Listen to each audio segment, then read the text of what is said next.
হতে পারে এই রমাদানই হতে পারে আমার জীবনের শেষ রমাদান। ঠিক কিনা বলেন? তাই আসুন আমরা আল্লাহর কাছে দোয়া করি, আল্লাহুম্মা বাল্লিগনা রমাদান। আল্লাহ তুমি রমাদান পর্যন্ত আমাদেরকে পৌঁছে দাও। আওয়াজ করে পড়েন আমিন। ইবনু রাজাব আল হাম্বালি লাতাইফুল মাআরিফের মধ্যে লিখেছেন, সাহাবারা ওনারা রমাদান কেন্দ্রিক, আমাদের সালাফ সালফে সালেহিনরা রমাদান কেন্দ্রিক জীবন কাটাতেন।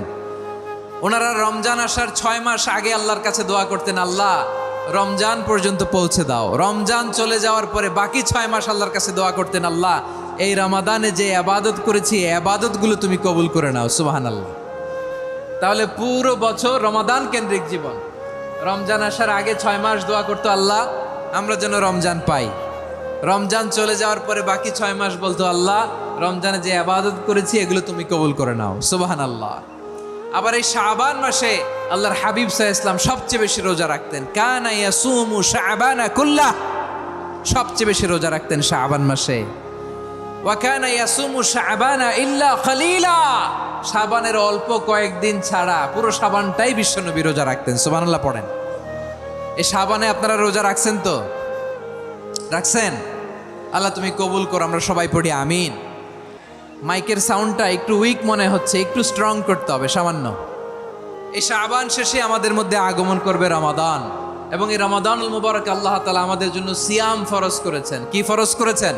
সূরাতুল বাকারার 183 নম্বর আয়াতে ইরশাদ করছেন, রাব্বুল আলামিন বলেন, ইয়া আইয়ুহাল্লাযীনা আমানু কুতিবা আলাইকুমুস সিয়ামু কামা কুতিবা আলাল্লাযীনা মিন ক্বাবলিকুম লাআল্লাকুম তাত্তাকুন। আল্লাহ বলেন, ও বিশ্বাসীরা শোনো শোনো, তোমাদের জন্য সিয়ামকে ফরজ করা হয়েছে, ঠিক যেমন ভাবে তোমাদের পূর্ববর্তী উম্মতদের উপরও সিয়ামকে ফরজ করা হয়েছিল, লাআল্লাকুম তাত্তাকুন, যাতে করে তোমরা সবাই মুত্তাকি হতে পারো। সুবহানাল্লাহ বলেন, যাতে করে তোমরা আল্লাহ সচেতন হতে পারো। তাহলে সিয়ামকে, এই সামনে যে রমাদান আসতেছে আমার প্রিয় ভাইয়েরা, এই পুরো রমাদান ব্যাপী সিয়াম সাধন করা, সিয়াম পালন করাকে আমাদের জন্য ফরজ করে দিয়েছে কে? রমাদানের রোজা রাখার নফল নাকি? রমাদানে সিয়াম পালন করা কি নফল? সুন্নাত? তাহলে কি ফরজ? আওয়াজ করে বলেন, রমাদানের রোজা রাখা কি ফরজ? এটা শুধু আমাদের উপরই ফরজ না, আমাদের আগে যত জাতিগোষ্ঠী এই পৃথিবীতে এসছে সবার উপরে সিয়াম পালনকে ফরজ করেছে কে? সবার উপরে আল্লাহ তাআলা সিয়াম পালনকে ফরজ করেছিলেন। তবে ধরনটা ভিন্ন ছিল, এক এক জাতিগোষ্ঠীর জন্য এক এক ধরনের ছিল। আমাদের জন্য সিয়াম ফরজ টানা 1 মাস 30 দিন বা 29 দিন। কোন কোন উম্মতের উপর 30 দিন না, মাত্র 3টা রোজা ফরজ ছিল। কয়টা? আওয়াজ করে বলেন। আপনাদের কি মনোযোগ আছে না গেছে? মনোযোগ আছে? তাকবীর পড়েন তো, লিল্লাহে তাকবীর। আমাদের 1 মাস সিয়াম ফরজ। পূর্ববর্তী অনেক উম্মতের উপর 1 মাস ছিল না, 3টা ফরজ ছিল। কয়টা? প্রতি মাসের 13, 14, 15 ফরজ ছিল তাদের জন্য। কারো জন্য শুধু একটা, আশুরার রোজা। কোন কোন উম্মতের জন্য 10টা। কোন কোন উম্মতের জন্য রোজা ফরজ ছিল মৌনতার রোজা, আরবিতে বলে সৌমুল ইনসাত, মানে সারাদিন খেতে পারবে, পান করতে পারবে, স্ত্রীর সাথে মেলামেশা করতে পারবে, কিন্তু কথা বলতে পারবে না। কথা বললেই তাদের রোজা ভেঙে যেত। পড়েন সুবহানাল্লাহ। কি অদ্ভুত ব্যাপার! মৌন সম্মতির রোজা। যেমনটি সাইয়্যিদাতুনা মারিয়াম আলাইহিস সালাম বলেছেন, ইন্নী নাযারতু লির-রাহমানি সাওমা ফালান উকাল্লিমাল ইয়াওমা ইনসিয়া। তিনি বলেছেন, আজকে আমি রহমানের জন্য, মানে আল্লাহর জন্য রোজা মানত করেছি, আজকে আমি কারোর সাথে কথা বলতে পারবো না। তো রোজা রাখলে কথা বলতে পারবে না কেন? কারণ ওই শরীয়তে রোজার বিধান ছিল সকাল থেকে সন্ধ্যা খেতে পারবেন, পান করতে পারবেন, কিন্তু কথা বলতে পারবেন না। কথা বললেই রোজা ভেঙে যেত। সুবহানাল্লাহ বলেন। তাহলে সব জাতিগোষ্ঠীর উপরে রোজা ফরজ ছিল, কিন্তু ধরনটা ভিন্ন ছিল। মজার ব্যাপার হচ্ছে, আপনি বর্তমানেও বিভিন্ন ধর্মের দিকে তাকান, বৌদ্ধ ধর্ম, হিন্দু ধর্ম, খ্রিস্ট ধর্ম, তাদের মধ্যেও রোজা আছে। ইংরেজরা, খ্রিস্টানরা এটাকে বলে ফাস্টিং। কি বলে? ফাস্টিং। আমাদের হিন্দু ভাইয়েরা বলে উপবাস। তারা কি বলে? উপবাস। আবার এখন আন্দোলনেরও একটা মাধ্যম হয়েছে এটা, না খেয়ে থাকা, এটারে বলে অনশন। এটারে কি বলে? অনশন ধর্মঘট। মানে আমাদের দাবি না মানলে আমরা খাবো না, রোজা রাখলাম, আছে না নাই? তারপরে আধুনিক বিজ্ঞান এটার একটা নাম দিয়েছে না খেয়ে থাকাকে, অটোফিজি। কি বলে? অটোফিজি। জাপানের এক চিকিৎসা বিজ্ঞানী এই অটোফিজির উপর গবেষণা করে সে নোবেল পেয়েছে। সুবহানাল্লাহ পড়বেন না? এজন্য আল্লাহ তাআলা আমাদের জন্য গোটা রমাদানে এই সিয়ামকে ফরজ করে দিয়েছেন। আওয়াজ করে বলেন আল্লাহু আকবার।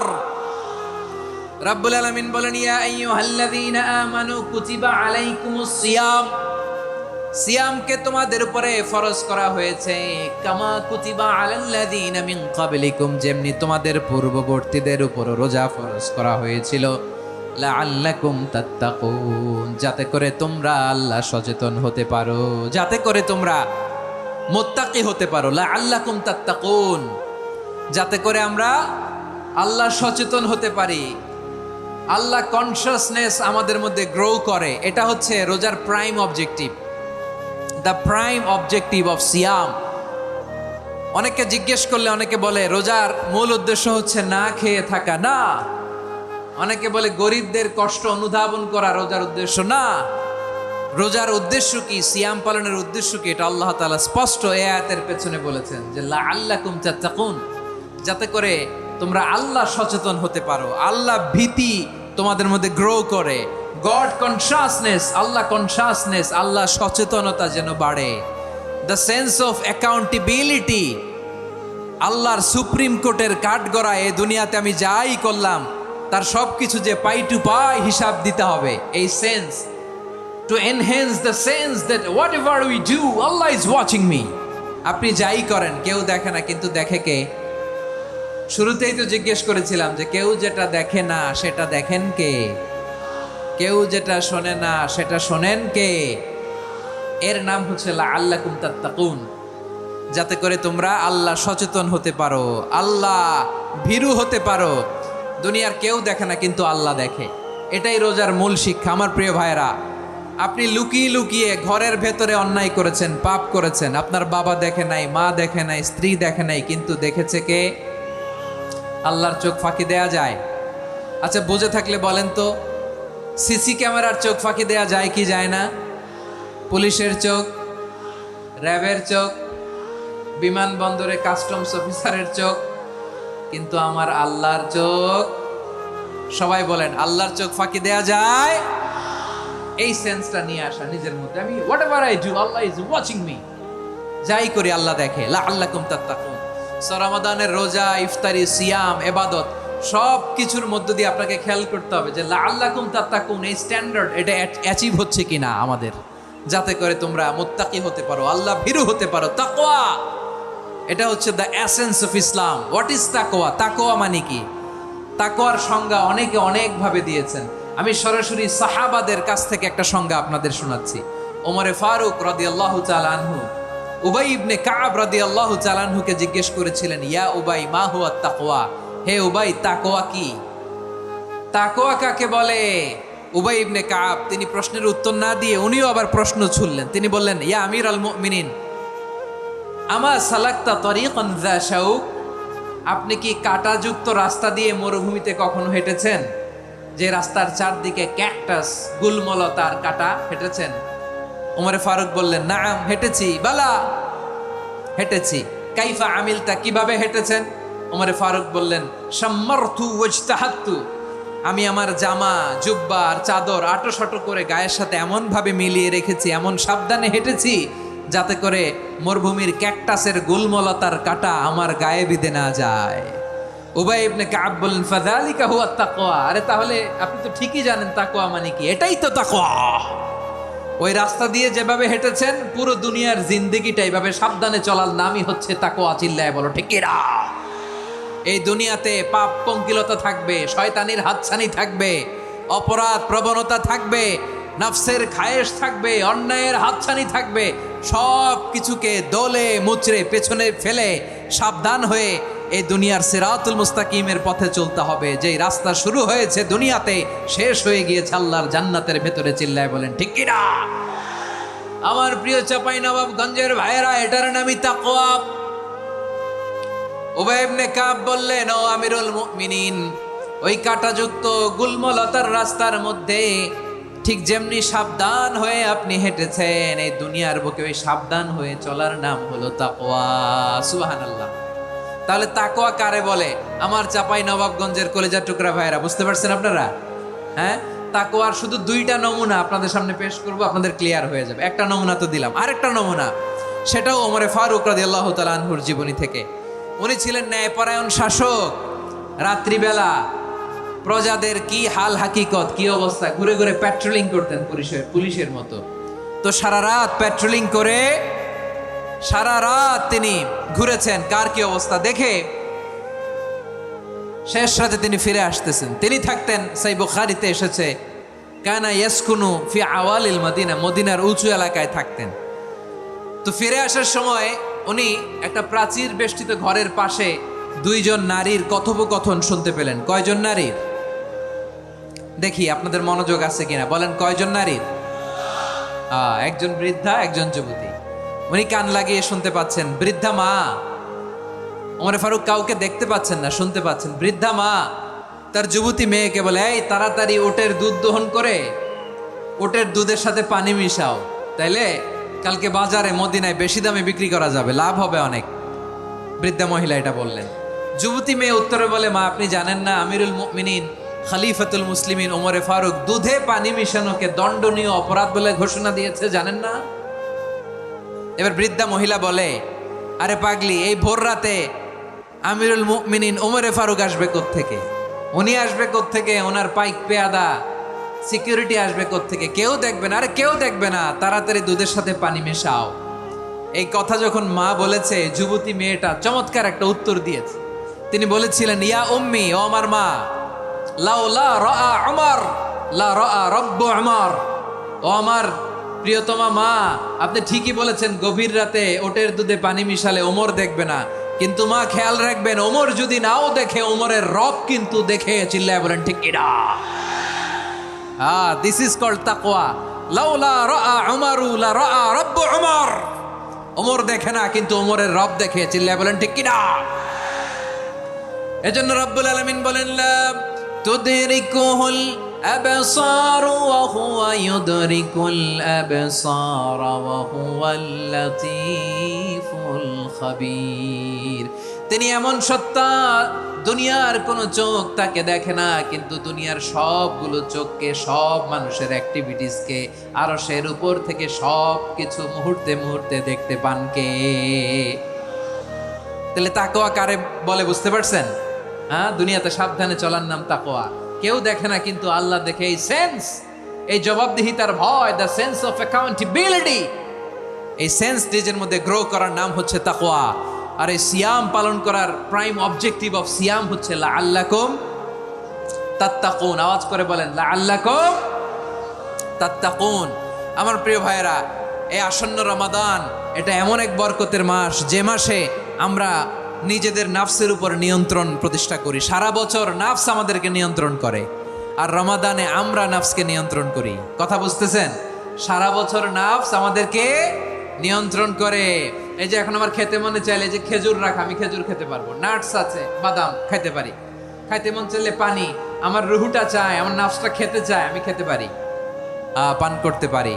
বিবাহিতরা দিনের বেলায় স্ত্রীর সাথে মেলামেশা করতে চাইলে করতে পারে, কিন্তু রমাদানে দিনের বেলায় খেতে মনে চায়, কিন্তু আমরা খাই। আমার প্রবৃত্তি খেতে চায়, কিন্তু প্রবৃত্তির কথা আমরা শুনি, কথা কয় না।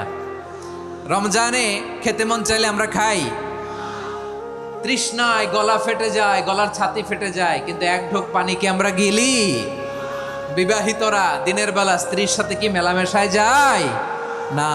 তার মানে সারা বছর নফস আমাদেরকে নিয়ন্ত্রণ করে, আর রমাদানে এই নফসের উপর আমরা নিয়ন্ত্রণ প্রতিষ্ঠা করি। নফসের লাগাম আমরা রমাদানে টেনে ধরে। চিল্লায় বলেন ঠিক কি না? এজন্য আমার প্রিয় ভাইয়েরা, নফসের উপর নিয়ন্ত্রণ নিতে চাইলে রমাদানের রোজার কোনো বিকল্প নাই। এটা এমন মাস, যে মাসের ফজিলতেরও কোনো শেষ নাই। এই মাসকে বলা হয় দ্য মান্থ অফ হোপ। এটা আশা জাগানিয়া মাস। রমজানের কথা শুনলে আশা জাগে না হৃদয়ে? হ্যাঁ, ইদা জাআ রমাদান ফুতিহাত আবওয়াবুস সামা ওয়া গুল্লিকাত আবওয়াবু জাহান্নাম ওয়া সুফিদাতিশ শায়াতিন। রমাদান আসলে আকাশের দরজাগুলো খুলে দেওয়া হয়, মানে জান্নাতের, জাহান্নামের দরজাগুলোকে লক করে দেওয়া হয়, শয়তানকে চেইন আপ করা হয়, ইবাদত করলে শুধু করতেই মনে চায়। চিল্লায় বলেন না সুবহানাল্লাহ। রমজানে ইবাদতে যেই মজা পাওয়া যায় সারা বছর অন্য কোনো মাসে এই মজা আপনি পান? আমার চাঁপাইনবাবগঞ্জের ভাইরা আওয়াজ করে বলেন না, রমজানে ইবাদতে যেই মজা অন্য মাসে এটা পান? কারণ রমজানে ইবাদত করলে সওয়াবও বেশি, ইবাদতের একটা পরিবেশ থাকে, ঠিক কিনা বলেন? অন্য মাসে ইবাদত করলে এর সওয়াব পাওয়া যায় গাণিতিক হারে, রমজানে ইবাদত করলে সওয়াব বাড়তে থাকে জ্যামিতিক হারে। সুবহানাল্লাহ কইবেন না? অন্য মাসে সওয়াব বাড়ে গাণিতিক হারে, রমাদানে ইবাদত করলে সওয়াব বাড়ে কিভাবে জ্যামিতিক হারে বাড়ে দেখেন। রমাদানে একটা নফল করলে ফরজের সমান সওয়াব, একটা ফরজ করলে 70 থেকে 700 গুণ সওয়াব, রমজানে উমরা করলে হজের সমান সওয়াব। সুবহানাল্লাহ নাই? দ্য মান্থ অফ হোপ, আশা জাগানিয়া মাস। এই মাস আমাদেরকে হোপফুল করে, আশাবাদী করে। রমাদান যেমনি দ্য মান্থ অফ হোপ, আশা জাগানিয়া মাস, এট দ্য সেম টাইম এই রমাদান হচ্ছে মান্থ অফ ওয়ার্নিং, একটা ওয়ার্নিং এর মাস। নবী যেমনি আশা জাগাইছে আবার ওয়ার্নিং দিয়েও গেছে, খবরদার। ওয়ার্নিংটা কেমন? আল্লাহর হাবিব সাল্লাল্লাহু আলাইহি ওয়াসাল্লাম মসজিদে নববীর ভেতরে, হঠাৎ তিনি মসজিদে নববীর মিম্বারে পা রেখে বললেন আমিন। দ্বিতীয় ধাপে পা রেখে বললেন আমিন, তৃতীয় ধাপে পা রেখে বললেন আমিন। সাহাবারা অবাক হয়ে বললেন ইয়া রাসূলুল্লাহ, ইয়া হাবিবাল্লাহ, 3 বার শুধু আমিন আমিন পড়লেন, কেন পড়লেন আমরা কিছু জানি না, আমাদেরকে জানিয়ে দেন কেন আপনি 3 বার আমিন বললেন। রাহমাতাল লিল আলামিন আল্লাহর হাবিব বললেন, ও আমার প্রাণের সাহাবীরা, আমি যখন মসজিদে নববীর মিম্বারের প্রথম ধাপে পা রেখেছি, সাইয়েদনা জিবরিল এসে আমাকে বলেছে, ও নবী, আপনার নাম শুনে যে ব্যক্তি আপনার উপর দুরূদ পড়ে না তার ধ্বংস। আপনি বলেন আমি বলেছি আমিন। দ্বিতীয় ধাপে পা রাখার পর সাইয়েদনা জিবরিল বললেন, ইয়া রাসূলুল্লাহ, মাতা পিতাকে বার্ধক্য অবস্থায় পেয়ে তাদের সেবা করে, তাদের সাথে সদাচরণ করে যে সন্তান জান্নাত কামাতে পারলো না তার জন্য ধ্বংস। আপনি বলেন আমিন। আমি বলেছি আমিন। আবার মিম্বারের তৃতীয় ধাপে ঠিক যখনই আমি পা রাখলাম, সাইয়েদনা জিবরাইল বললেন, নবী, রমজান মাস পাওয়ার পরে এই মাসে ইবাদত করে যে ব্যক্তি নিজের গুনাহ মাফ করাতে পারলো না তার জন্য ধ্বংস। আপনি আওয়াজ করে পড়েন আমিন। কত বড় ধমক, কত বড় ওয়ার্নিং দেখছেন। যে রমাদান পেয়েছে কিন্তু রমাদানের ইবাদত করার মধ্য দিয়ে সে নিজেকে জাহান্নাম থেকে মুক্ত বানাতে পারলো না, তার উপর আল্লাহ লানত, তার জন্য ধ্বংস। সাইয়েদনা জিবরাইল বলেছেন আমিন, স্বয়ং বিশ্বনবীও বলেছেন আমিন। আওয়াজ করে পড়েন নাউযু বিল্লাহ। তাহলে রমজান আসবে আর আমরা নিজেদেরকে জাহান্নামীদের লিস্ট থেকে নাম কাটিয়ে জান্নাতীদের লিস্টে উঠাতে পারবো না। এর চেয়ে বড় হতভাগা কি আর কেউ থাকতে পারে? আওয়াজ করে বলেন। তাহলে রমাদানের এই রহমত, বরকত, মাগফিরাত, ফজিলত আমাদের কামাই করার দরকার আছে না নাই? আর মাত্র 7 দিন বাকি। আর মাত্র কয় দিন? এগুলো নিয়ে আমাদের কোনো আগ্রহ নাই। তোমাকেই খুঁজছে বাংলাদেশ, ক্লোজ আপ 1, আর মাত্র 7 দিন বাকি। টেলিভিশনে বিজ্ঞাপন আছে না নাই? রেফেল ড্র হবে লটারির, আর মাত্র 5 দিন আছে না নাই? কিন্তু এমন এক বরকতময় মাস আসতেছে, আর মাত্র 7 দিন বাকি। আমাদের কোনো সেন্সই নাই, আমাদের মধ্যে কোনো অনুভূতি কাজ করে না। হায় রে দুর্ভাগা মুসলমান। আমার প্রিয় ভাইয়েরা, আপনি পৃথিবীতে যত ইবাদত করেন সব ইবাদতের সওয়াব নির্ধারিত। এটা পাবেন বা ওইটা পাবেন, এই সওয়াব জান্নাতে, এই বাড়ি ওই বাড়ি। শুধু সিয়ামের সওয়াবটা অনির্ধারিত। কুল্লু আমাল ইবনে আদম ইউদাআফ আল হাসানাতু আশরু আমসালিহা ইলা 700 দি'ফিন ইল্লা সাওম। সব নেক আমলের সওয়াব বাড়তে বাড়তে 700 গুণ, কিন্তু রোজা ছাড়া। রোজার সওয়াব কি হবে? বান্দা খালি রোজা রাখে, ফেরেশতারা কিছু লিখতে পারে না আমলনামায়, কারণ আল্লাহ বলে এটা কিছু লিখিস না, কারণ আস-সাওমু লি, এই রোজা রাখছে আমার জন্য, ওয়া আনা আজজি বিহি, এই রোজার সওয়াব, প্রতিদান, অ্যাওয়ার্ড এটা কিয়ামতের দিন আমি আল্লাহ নিজ হাতে দেব, নিজ হাতে দেব। আরেক বর্ণনায় এসেছে ওয়ানা উজজাবি, আমি আল্লাহ নিজেই হয়ে যাব রোজার প্রতিদান। সুবহানাল্লাহ পড়েন। বিষ্ণু ঈসা ইসলাম কানা ইয়ামুদ্দু সাওতাহু মাদ্দান, টেনে টেনে পড়তেন আলহামদুলিল্লাহি রাব্বিল আলামিন الرحمن الرحيم مالك يوم الدين إياك نعبد وإياك نستعين اهدنا الصراط المستقيم صراط الذين أنعمت عليهم غير المغضوب عليهم ولا الضالين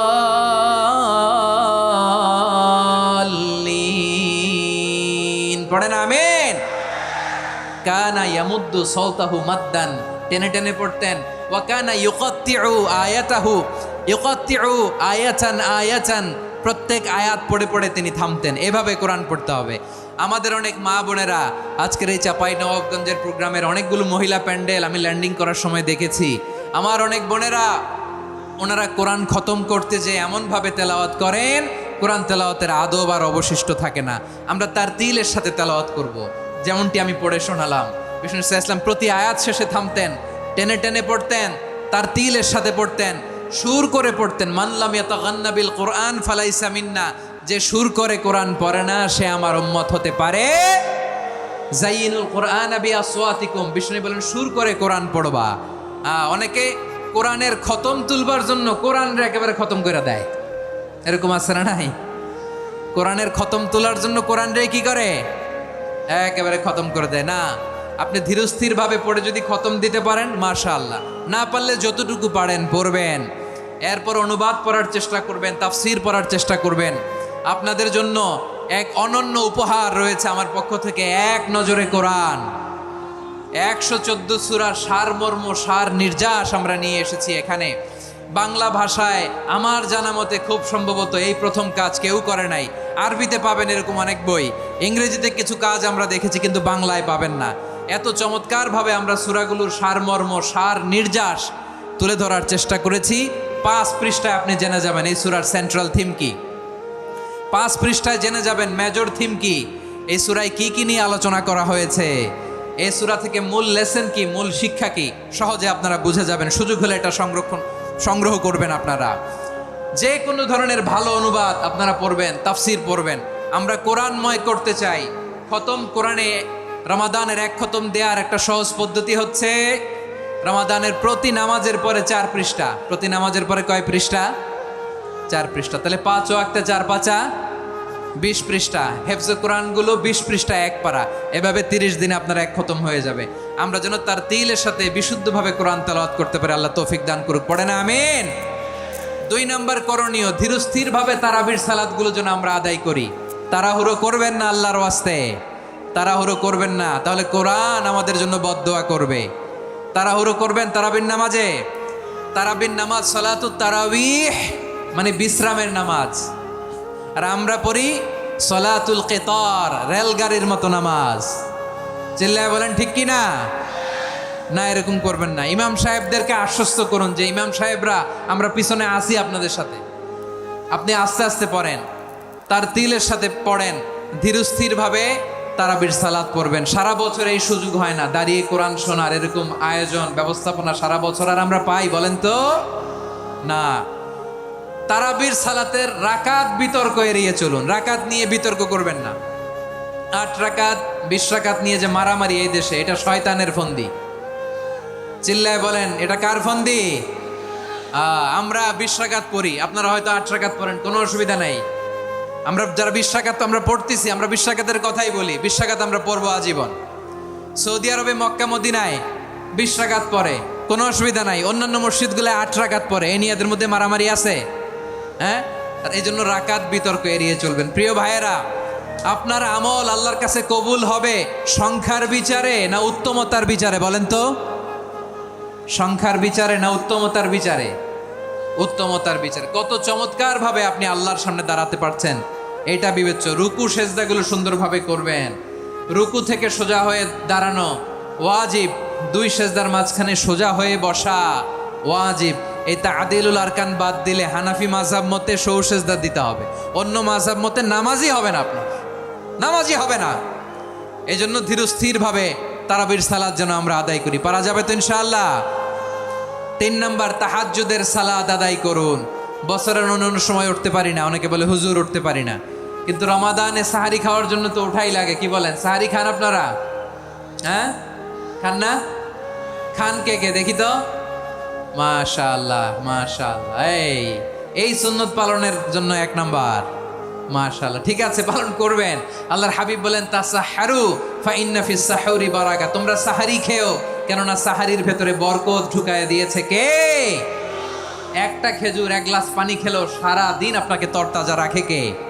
রব্বুল আলামিন বলেন ওয়ামিনাল লাইলি ফাতাহাজ্জাদ বিহি নাফিলাতান লাকা আসা আইয়াবআসাকা রাব্বুকা মাকামান মাহমুদা। ও নবী, রাতের কিছু অংশ সময় তাহাজ্জুদের সালাত আপনি আদায় করবেন, কারণ এই তাহাজ্জুদ হলো আপনার জন্য নাফিলাতাল লাক, অতিরিক্ত ফরজ। আপনাকে মাকামে মাহমুদে অধিষ্ঠিত করবে কে? এজন্য যারা সম্মানিত হতে চান, সম্মানের আসনে যেতে চান, তাদের জন্য তাহাজ্জুদ অবধারিত। আমরা রমজানে সাহারির আগে তাহাজ্জুদ পড়তে চাই কি চাই না? এই নামাজটারে আল্লাহ বড্ড ভালোবাসেন, কেন জানেন? কারণ গভীর ঘুমকে স্যাক্রিফাইস করে আমরা এই নামাজ পড়ি। ঘুমের আরবি জানা আছে কারো? ঘুমরে আরবিতে কি বলে? অনেকগুলো আরবি আছে। একটা আরবি হচ্ছে নুআস, তন্দ্রা, তন্দ্রা, আমানাতান নুআস কোরআনে এসেছে। আরেকটা আছে ঝিমুনি, ঝিমুনি, এইভাবে ঝিমুনি আসে ঘুমের আগে, এটারে বলে সিনা। এটারে কি বলে? সিনা। স্বাভাবিক ঘুমকে আরবিতে বলে নাউম। স্বাভাবিক ঘুমকে কি বলে?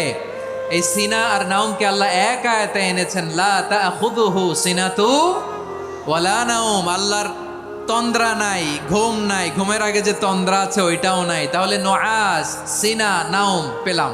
আরেকটা ঘুমের আরবি হচ্ছে হুজুদ। চাঁপাইনবাবগঞ্জ আওয়াজ করে বলেন, আরেকটা ঘুমের আরবি কি? হুজুদ। এটা মাঝরাতের ঘুম, শেষ রাতের ঘুম, যেই ঘুমটা বড্ড মজা লাগে। কাঁথা টেনে টেনে, ব্ল্যাঙ্কেট টেনে টেনে আরেকটু ঘুমাইতে মন চায়, আরেকটু, আর 1 মিনিট, আর 2 মিনিট, এরকম একটা মজার ঘুম শেষ রাতে আছে না নাই? এই শেষ রাতের ঘুম, এই হুজুদের ঘুমকে স্যাক্রিফাইস করে যেই সালাত পড়া হয়, ওই সালাতের আরবি নাম হচ্ছে সলাতুল হুজুদ বা সলাতুত তাহাজ্জুদ। চিল্লায় বলেন আল্লাহু আকবার। এজন্য আল্লাহ তাআলা তাহাজ্জুদের সালাতকে এত পছন্দ করেন। পড়বেন তো রমাদানে। 4 নম্বরে মুক্ত হস্তে দান করুন, মুক্ত হস্তে দান করুন। ওয়ামা আতাইতুম মিন যাকাতিন তুরিদুনা ওয়াজহাল্লাহি ফাউলাইকা হুমুল মুদঈফুন। তোমরা মনে করো না যাকাত দিলে তোমাদের সম্পদ কমে যায়, এটা ভেবো না। বরং তোমরা আল্লাহর খুশির জন্য যে যাকাত দাও, তারপরে তোমার যে সম্পদ থাকে ওই সম্পদের মধ্যে প্রবৃদ্ধি দান করে কে? আপনি মনে করছেন দিলে কমে? চাঁপাইনবাবগঞ্জের ভাইয়ের আওয়াজ করে বলেন, দান করলে কি সম্পদ কমে নাকি বাড়ে? আওয়াজ করে বলেন, কমে না বাড়ে? বাড়ে। যেটা দান করেন, কামাসালি হাব্বা আম্বাতাত সাবআ সানাবিলা ফি কুল্লি সুম্বুলাতিন মিয়াতি হাব্বা। 1 টাকা দান করলে এটা চারা বীজের মতো, রূপে দিলে 7টা শীষ, প্রতি শীষে হয় 100 শস্য দানা। আল্লাহ যারে চায় এরকম বাড়ায় দেয়, প্রবৃদ্ধি দেয়। সুবহানাল্লাহ। এজন্য মুক্ত হস্তে দান করতে রাজি আছেন? আগে আগে যাকাত ক্যালকুলেট করে রাখেন। আপনার যাকাত বর্ষ যদি পরেও হয়, দেরি করেও হয়, ধরেন যে প্রতি বছর মুহররমে দেন, আপনি আগে দিতে পারবেন। যাকাত অগ্রিম আদায় করা যায়। সুবহানাল্লাহ বলেন। বিষ্ণু ইসা ইসলাম রমাদানে এত দান করতেন, কানা আজওয়াদান নাস, কিন্তু রমাদানে আজওয়াদুন নাস আজওয়াদু বিল খাইরি মিনার রিহিল মুরসালা। প্রবাহিত বাতাসের চেয়ে বিশ্বনবী আরো বদান্যতা বেড়ে যেত। প্রবাহিত বাতাস যেমনি সবাইরে বাতাস দেয়, আস্তিক নাস্তিক মুমিন কাফির সবাইকে শীতল করে দেয়, তেমনি নবীজির রমাদানের দান ছিল এমন, কেউ নবীর কাছে চেয়ে ফিরে গিয়েছে এর নজির নাই। জোরে বলেন সুবহানাল্লাহ। রমাদানে দান করব, ইফতার শেয়ার করব। কাউকে ইফতারি করালে সারাদিন রোজা রেখে তার যে সওয়াব, আপনি ইফতার করানোর কারণে আপনার আমলনামায় ওই সওয়াব আল্লাহ ঢুকাই দিবেন। পড়েন সুবহানাল্লাহ। সাহাবারা বললেন, নবী আমরা গরিব মানুষ, ইফতারি খাওয়ানোর পয়সা নাই। আল্লাহর হাবিব বললেন, ওয়ালাউ বিমাজকাতি লাবান, 1 ঢোক দুধ, ওয়ালাউ বিতামরা, 1টাও খেজুর, ওয়ালাউ বিশারবাতি মা, 1 ঢোক পানি খাইয়েও যদি কারো রোজা ভাঙাও, তারপরে ওই সওয়াব তোমার আমলনামায় দিবে কে? তাহলে মুক্ত হস্তে দান করুন, 4 নাম্বার। 5 নাম্বার হচ্ছে কদর তালাশ করুন। রমজানের সবচেয়ে দামি সময়, বিষ্ণু বলেন মান হরিমা খাইরাহা ফাকাদ হরিম, যে কদর মিস করলো সে সব মিস করলো, হি ইজ দ্য লুজার। আচ্ছা বলেন, এই বরকতের মাসে আমরা কি লুজার হতে চাই না গেইনার হতে চাই? সবাই বলেনি, বলেন এই রমাদানে আমরা লুজার হব না গেইনার হব? ইন্না আনজালনাহু ফি লাইলাতিল কদরি ওয়া মা আদরাকা মা লাইলাতুল কদর লাইলাতুল কদরি খায়রুম মিন আলফি শাহর। পড়েন আল্লাহু আকবার। লাইলাতুল কদরি খায়রুম মিন আলফি শাহর, হাজার মাসের চেয়েও সেরা। 1000 মাসে হয় 83 বছর 4 মাস। 83 বছর 4 মাস টানা ইবাদত করলে যেই সওয়াব, কদরের রাতে ইবাদত করলে অতটুকু সওয়াব আপনি পাবেন, আল্লাহ সেটা বলে নাই। আল্লাহ বলে তার চাইতে বেশি সওয়াব দিয়ে আপনার আমলনামা ভরে দিবে কে? কদর যেন মিস না হয়। 21, 23, 25, 27, 29 নাকি খালি 27? আপনারা কি খালি 27? বেজর রাতগুলোকে কদর হিসেবে তালাশ করো। আল্লাহর হাবিব সাল্লাল্লাহু আলাইহি ওয়াসাল্লাম শেষ 10 দিন টানা ইবাদত করতেন, টানা ইবাদত। ইদা জাআল আশরু আহিয়াল লাইলা আইকাদা আহলা ওয়া জাদ্দা ওয়া শাদ্দাল মিজার। সারা রাত জেগে ইবাদতের নজির নবীজির নাই, শুধু রমজানের শেষ দশক ছাড়া। সুবহানাল্লাহ বলেন। নিজেও ঘুমাতেন না, ফাতেমা রাদিয়াল্লাহু তাআলা আনহু, আলী রাদিয়াল্লাহু তাআলা আনহু কাউকে ঘুমাতে দিতেন না, সবাইকে জাগিয়ে তুলতেন। আমরা সারা রাত জেগে ইবাদত করব, রাজি আছেন তো? কদর যেন আমাদের মিস না হয়। আজকে থেকেই ক্যালেন্ডারে মার্ক করে রাখেন, সব কাজ পেছনে ফেলে, সব ব্যস্ততাকে পেছনে ফেলে ইবাদতের জন্য আমরা প্রস্তুত থাকব কদরের রাতে। কোনোভাবে কদর যেন আমাদের মিস না হয়, ইনশাআল্লাহ। বলেন তো সবাই। 6 নম্বরে পারলে ইতিকাফ করবেন। আল্লাহর হাবিব সাল্লাল্লাহু আলাইহি ওয়াসাল্লাম প্রতি বছর 10 দিন ইতিকাফ করতেন। যে বছর ইন্তেকাল করবেন সে বছর 20 দিন ইতিকাফ করেছেন। আপনি বলবেন হুজুর ইতিকাফ না করলে সমস্যা কি? আমার নবী একটা ইবাদত সারা জীবনেও ছাড়ে নাই, আর আপনি জীবনে একবারও করেন নাই। এবার হিসাব আপনার কাছে, হিসাব আপনার কাছে। না পারলে অন্তত রাত্রি বেলাগুলো মসজিদে কাটাবেন। পারবেন তো ইনশাআল্লাহ? সব শেষে শিশু এবং নারীদের ব্যাপারে বিশেষ খেয়াল রাখবেন। শিশুদের রমাদানের ব্যাপারে উৎসাহ দেন, তাদের প্রস্তুতি নেওয়ান, তাদেরকে রোজা রাখতে দিবেন। আমার ভাইয়েরা এবং বোনেরা, পর্দার আড়ালে মায়েদেরকে বলবো, চাপাই নবাবগঞ্জের মায়েরা, 1 দিন 2 দিন না খেয়ে থাকলে আপনার ছেলে মেয়ে মারা যাবে না। ঠিক কিনা বলেন? ওদেরকে উৎসাহিত করেন, ওদের ছোট্ট যারা রাখতে দেন, বলেন যে বাবা সকাল থেকে দুপুর পর্যন্ত না খেয়ে থাকলে তোমার অর্ধেক রোজা, এরকম 2 দিন অর্ধেক মিলে তোমার 1 রোজা। এরকম আমি কত রোজা রাখছি ছোটবেলায়, কোনো হিসাবই নাই। আমার দাদি বলতো সকাল থেকে না খেয়ে দুপুর 12টা পর্যন্ত রাখলে নাকি অর্ধেক হয়, এরপরের দিন অর্ধেক, 2 অর্ধেক মিলে 1 রোজা। এটা তো আসলে রোজা হয় না, কিন্তু তাকে উৎসাহ দেয়া। ইফতার প্রোগ্রামগুলোতে নিবেন আমাদের বাচ্চাদেরকে, দেখবেন যে ওর ক্ষুধা লাগতেছে, খায় না, কারণ কেউ খায় না। একজন আজান দিচ্ছে, সবাই খেজুর নিয়ে ইফতার করতেছে। এই দৃশ্য, এই ট্র্যাডিশন, এই ইবাদত, এই তারবিয়া ওর আগামীর জীবনটাকে সুন্দর করবে। চিল্লায়া বলেন ঠিক কি না? এভাবে আগামীর প্রজন্মকে আমাদের গড়তে হবে। শিশুদের রোজার ব্যাপারে প্রস্তুতি নিন, উৎসাহ দিন। আর নারীদেরকে কষ্ট দিবেন না। সারা দিন পেঁয়াজু, আলুর চপ, বেগুনি, পাকোড়া, ছোলা, মুড়ি, শরবত, রুয়াবজা আছে না নাই? বানাতে বানাতে আমাদের বোনেরা কাহিল হয়ে যায়, আর তারাবি পড়তে পারে না, ইবাদত করতে পারে না। আমরা যেন আমাদের বোনদের প্রতি ইহসান করি। পারবেন তো সবাই? এই 7টি করণীয়, 7টি বর্জনীয়। 1 নাম্বার, বিলম্বে ইফতার করবেন না কখনো। 1 নাম্বার, দেরি করে ইফতার করা নিষিদ্ধ। ইহুদিরা দেরি করে ইফতার করে। লা ইয়াজালুন নাসু আলা খাইরিন মা আজ্জালুল ফিতরা। বিশ্বনবী বলেছেন, এই উম্মত যতদিন আগে আগে ইফতার করবে, এই উম্মতের কপাল থেকে কল্যাণ কেউ ছিনিয়ে নিতে পারবে না। চিল্লায় বলেন ঠিক কি না? আজানের জন্য বসে থাকবেন না, সময় দেখবেন। স্থানীয় সময় যখন সূর্যাস্ত হওয়া মাত্রই বিসমিল্লাহ, খেজুর খেয়ে ফেলবো। পারবেন তো? নাকি দেরি করবেন? 2 নাম্বার, রমাদানের পবিত্রতা বজায় রাখবো। কোনো তর্ক বিতর্ক অশ্লীলতায় আমরা জড়াবো না, ঝগড়া করবো না, সরাসরিও না, ফেসবুকেও না। করবেন কেউ গালি দিলে বলবেন ইন্নিমরুন সায়েম, আমি রোজাদার। আল্লাহর হাবিব শিখিয়েছেন, কেউ যদি তোমার গালি দেয়, কটু কথা বলে, অশ্লীল কথা বলে, রমজানে তুমিও বলতে পারবা না। তুমি বলতে পারবা ইন্নিমরুন সায়েম, আমি রোজাদার। আজকে থেকে নিয়ত করেন, রমজানে কেউ গালি দিলে আপনি একটা গালি দিবেন নাকি? কি বলবেন? রোজাদার, রমজানের পবিত্রতা আমি ভঙ্গ করতে পারবো না। অশ্লীল নাটক সিনেমা আমরা দেখব না। ব্যাড হ্যাবিট থাকলে রমাদানে এটা ছাড়ার মহা সুযোগ। স্মোকিং এর অভ্যাস আছে অনেকের, ঠিক কিনা? চাঁপাইনবাবগঞ্জে আপনারা স্মোকিং করেন? হ্যাঁ, না না আমরা করি না। বলেন করি না? করবেন না কেউ? যদি কারো থাকে, কে করে হাত তোলালাম না আমি। এই রমাদানে এই স্মোকিং হ্যাবিট থেকে আমরা বেরিয়ে আসবো, ঠিক কিনা বলেন?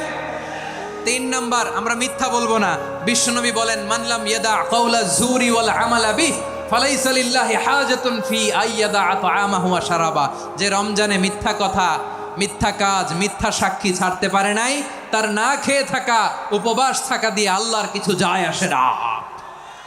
এজন্য মিথ্যার সাথে আমাদের কোনো সম্পর্ক আছে? মিথ্যা বলবো না। 4 নাম্বার, অপচয় করব না। ইন্নাল মুবাযযিরিনা কানু ইখওয়ানাশ শায়াতিন ওয়া কানা শাইতানু লিরাব্বিহি কাফুরা। অপচয়কারী শয়তানের ভাই। আচ্ছা, যে শয়তানের ভাই ও নিজেও আরেকটা কি? শয়তান। যে শয়তানের ভাই ও নিজেও আরেকটা কি? অপচয় করব না। ইফতারি করতে যে আমরা অনেকে অপচয় করি, এগুলো করবেন আপনারা? না, অপচয় অপব্যয় করব না। 5 নাম্বারে, রিয়া, লোক দেখানো ইবাদত আমরা করব না। লোক দেখানোর জন্য নামাজ, রোজা, জিকির, তেলাওয়াত, দান, সদকা এগুলো করলে আল্লাহর দরবারে এগুলো কবুল হবে? বিশ্বনবী বলেন, দাজ্জালের ফিতনার চেয়ে একটা বড় ফিতনার ভয় আমি করি। সেটা কি? আর রিয়া, শো অফ মেন্টালিটি, লোক দেখানো মানসিকতা। এটা থেকে আমরা বিরত থাকবো ইনশাআল্লাহ। 6 নাম্বার, অনেক গুরুত্বপূর্ণ। ব্যবসায়ী ভাইয়েরা, ব্যবসা করেন কারা কারা? হাত তুলে দেখান তো আমারে। মাশাআল্লাহ, হাত নামান। ব্যবসায়ী ভাইয়েরা, অনেক অসাধু ব্যবসায়ী আছে, রমজান আসলে নিত্য প্রয়োজনীয় পণ্যের মূল্য বৃদ্ধি করে দেয়। এরকম আছে না নাই? এগুলো করবেন না। মজুদদারি করবেন না। পণ্যের কৃত্রিম সংকট বাজারে করবেন না। আপনি লাখ টাকা কামায়া ভাবছেন যে রোজাদারদের কষ্ট দিয়ে ধনী হবেন। এমন রোগ আল্লাহ আপনারে দিবে, কোটি টাকা দিয়েও আপনি হাসপাতালের বিল পরিশোধ করার ক্ষমতা আপনার হবে না। খবরদার। শেষ বয়সে দেখবেন কি কষ্ট আপনার হয়। আপনি রোজাদারদের কষ্ট দিয়েছেন, আল্লাহ আপনার সুখে রাখবে? আল্লাহর দোহাই লাগে, আমার ব্যবসায়ী ভাইয়েরা এটা করবেন না। আরব বিশ্বে আমরা দেখেছি, আরব বিশ্বের ব্যবসায়ীরা সারা বছরে ব্যবসা করে, রমজানে ভর্তুকি দেয়। আর আমার দেশের কিছু অসাধু ব্যবসায়ী রমজানে গলাকাটা ব্যবসা করে আর সারা বছর সেইটার ওপর দিয়ে চলে। চিল্লায় বলেন ঠিক কিনা? করবেন না, এটা করবেন না। নিত্য প্রয়োজনীয় পণ্যের মূল্য বৃদ্ধি করা হারাম। পণ্যের কৃত্রিম সংকট তৈরি করা হারাম। মজুদদারি করা হারাম। রোজাদারদেরকে কষ্ট দেয়া হারাম। এটা করবেন না।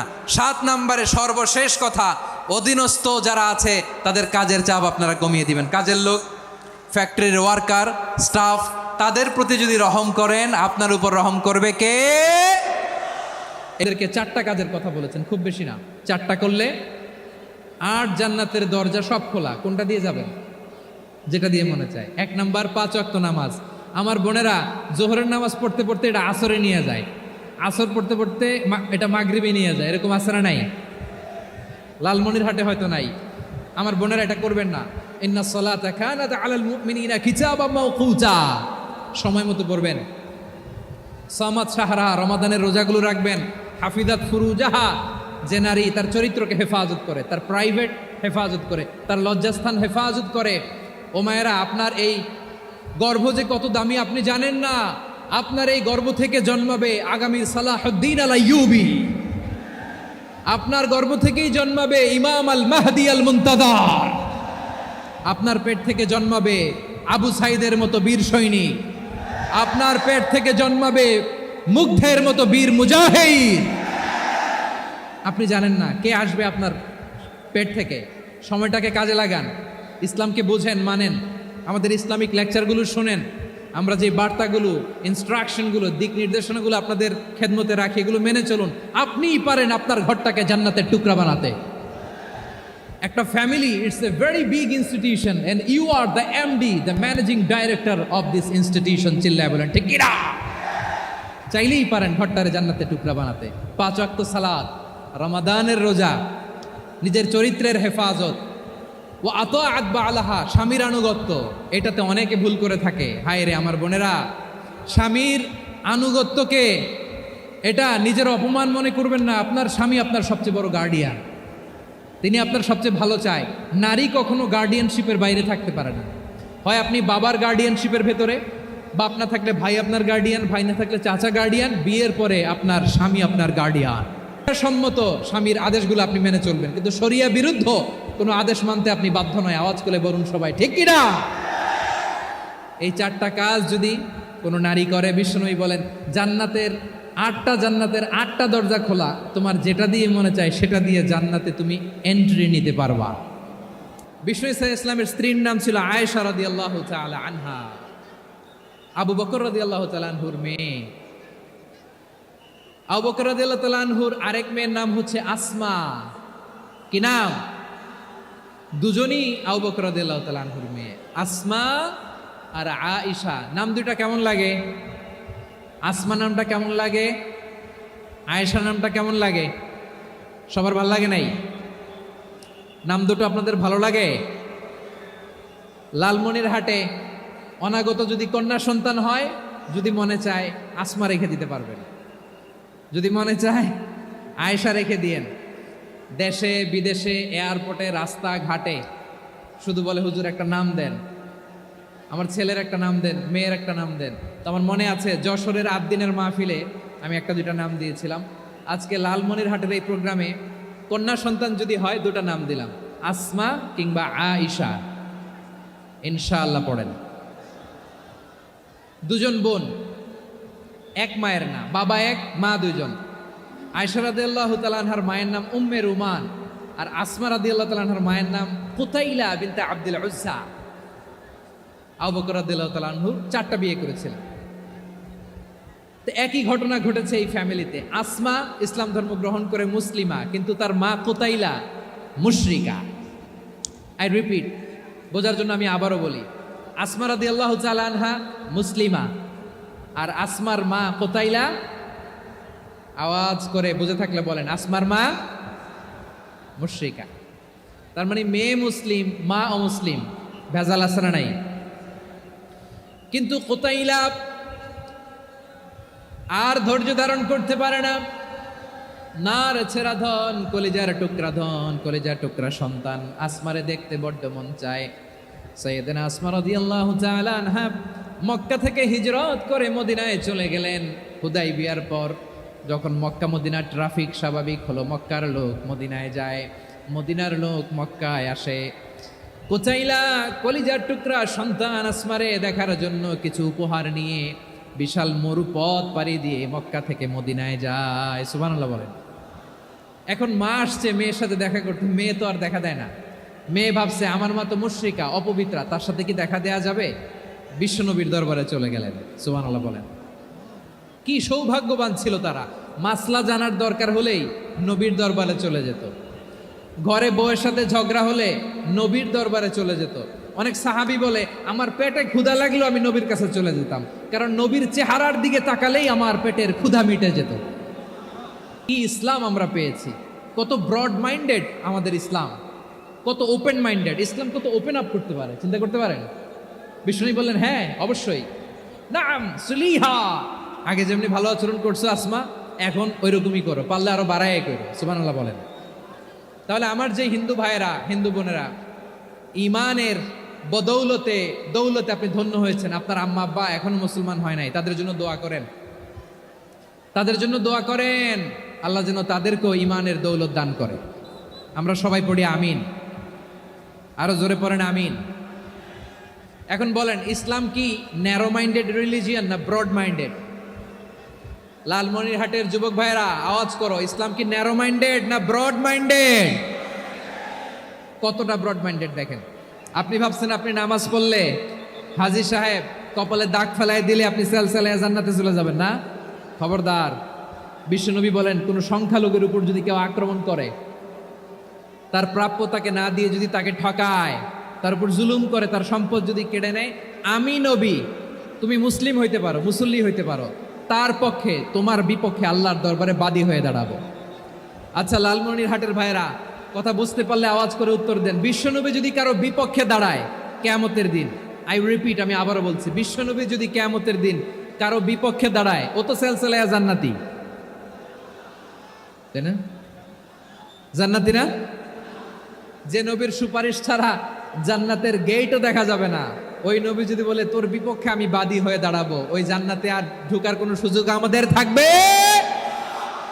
এখানেই শেষ না আমার প্রিয় লালমনিরহাটের ভাইয়েরা, এখানেই শেষ নয়। বিশ্বনবী বলেন মান কাতালা মুআহাদান, বুখারীর বর্ণনা, মান কাতালা মুআহাদান লাম ইয়ারাহ রাইহাতাল জান্নাহ। কেউ যদি, কোনো মুসলিম যদি অন্যায়ভাবে কোনো সংখ্যালঘুকে হত্যা করে, কোনো হিন্দুকে হত্যা করে, কোনো বৌদ্ধরে হত্যা করে, অন্যায়ভাবে কোনো মুসলিম যদি কোনো সংখ্যালঘুরে হত্যা করে, জান্নাতে যাওয়া তো দূরের কথা, ওই মুসলিম জান্নাতের ঘ্রাণও পাবে না।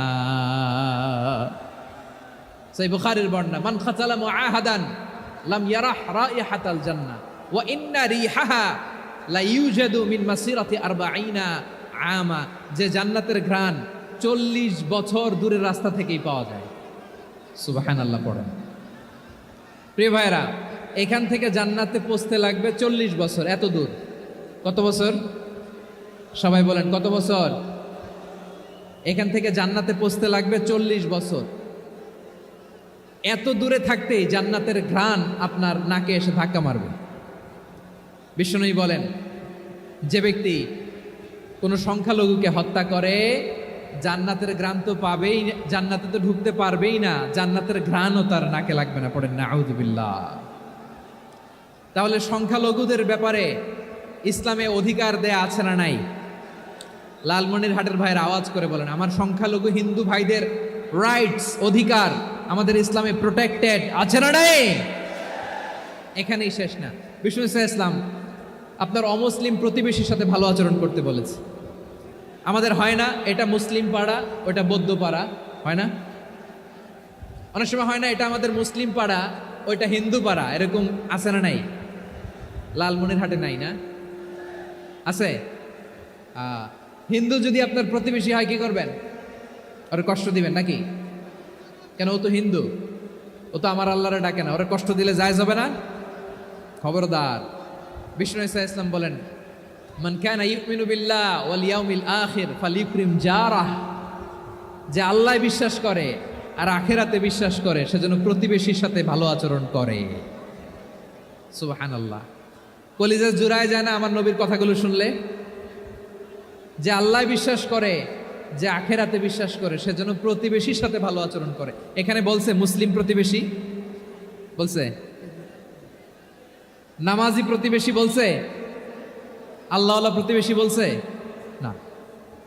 প্রতিবেশী আস্তিক হোক নাস্তিক হোক, প্রতিবেশী মুমিন হোক মুশরিক হোক, প্রতিবেশী হইলেই তার সাথে ভালো আচরণের দরকার আছে না নাই? আমার প্রিয় লালমনিরহাটের ভাইয়েরা, বিষ্ণু ইসলাম ওনার ইহুদি প্রতিবেশীদের দেখাশোনা করতেন। বিষ্ণু ইসলাম ওনার ইহুদি প্রতিবেশীর বাসায় যেতেন। কোন প্রতিবেশী? ইহুদি। আওয়াজ করে বলেন, কোন প্রতিবেশী? ইহুদি।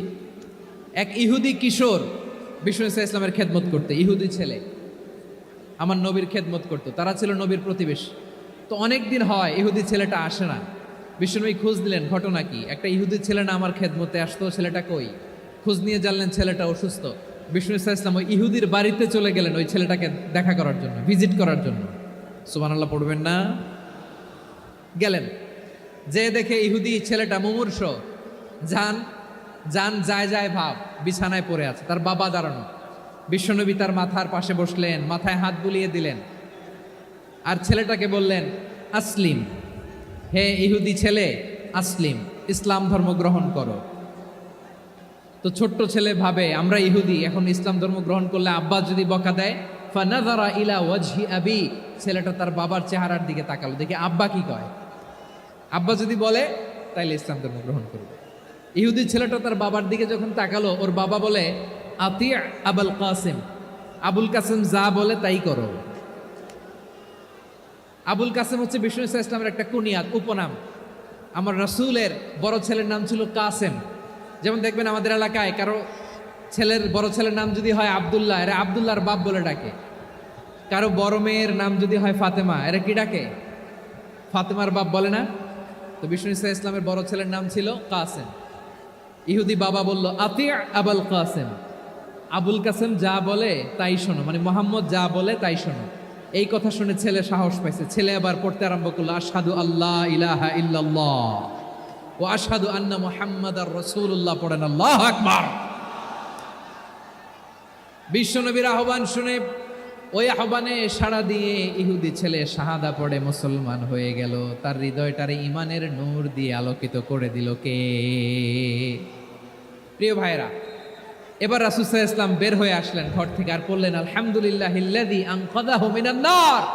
প্রশংসা সে আল্লাহর, যে আল্লাহ জাহান্নামে চলে যাচ্ছিল প্রায় এমন একটা লোককে মুহূর্তের মধ্যে কালেমায়ে শাহাদাতের বদৌলতে জান্নাতি বানায় দিলেন। আওয়াজ করে পড়েন সুবহানাল্লাহ। এই হাদিস থেকে আমরা কি শিখলাম? What is the moral of the story? এক নম্বর স্টোরি হলো, প্রতিবেশী ইহুদি হোক হিন্দু হোক, যাবেন, সুসম্পর্ক রাখবেন, উপহার দিবেন, বিপদে পাশে দাঁড়াবেন, তাইলেই তো আপনাদের প্রতি, মুসলমানদের প্রতি তারা আকৃষ্ট হবে, ঠিক কিনা বলেন?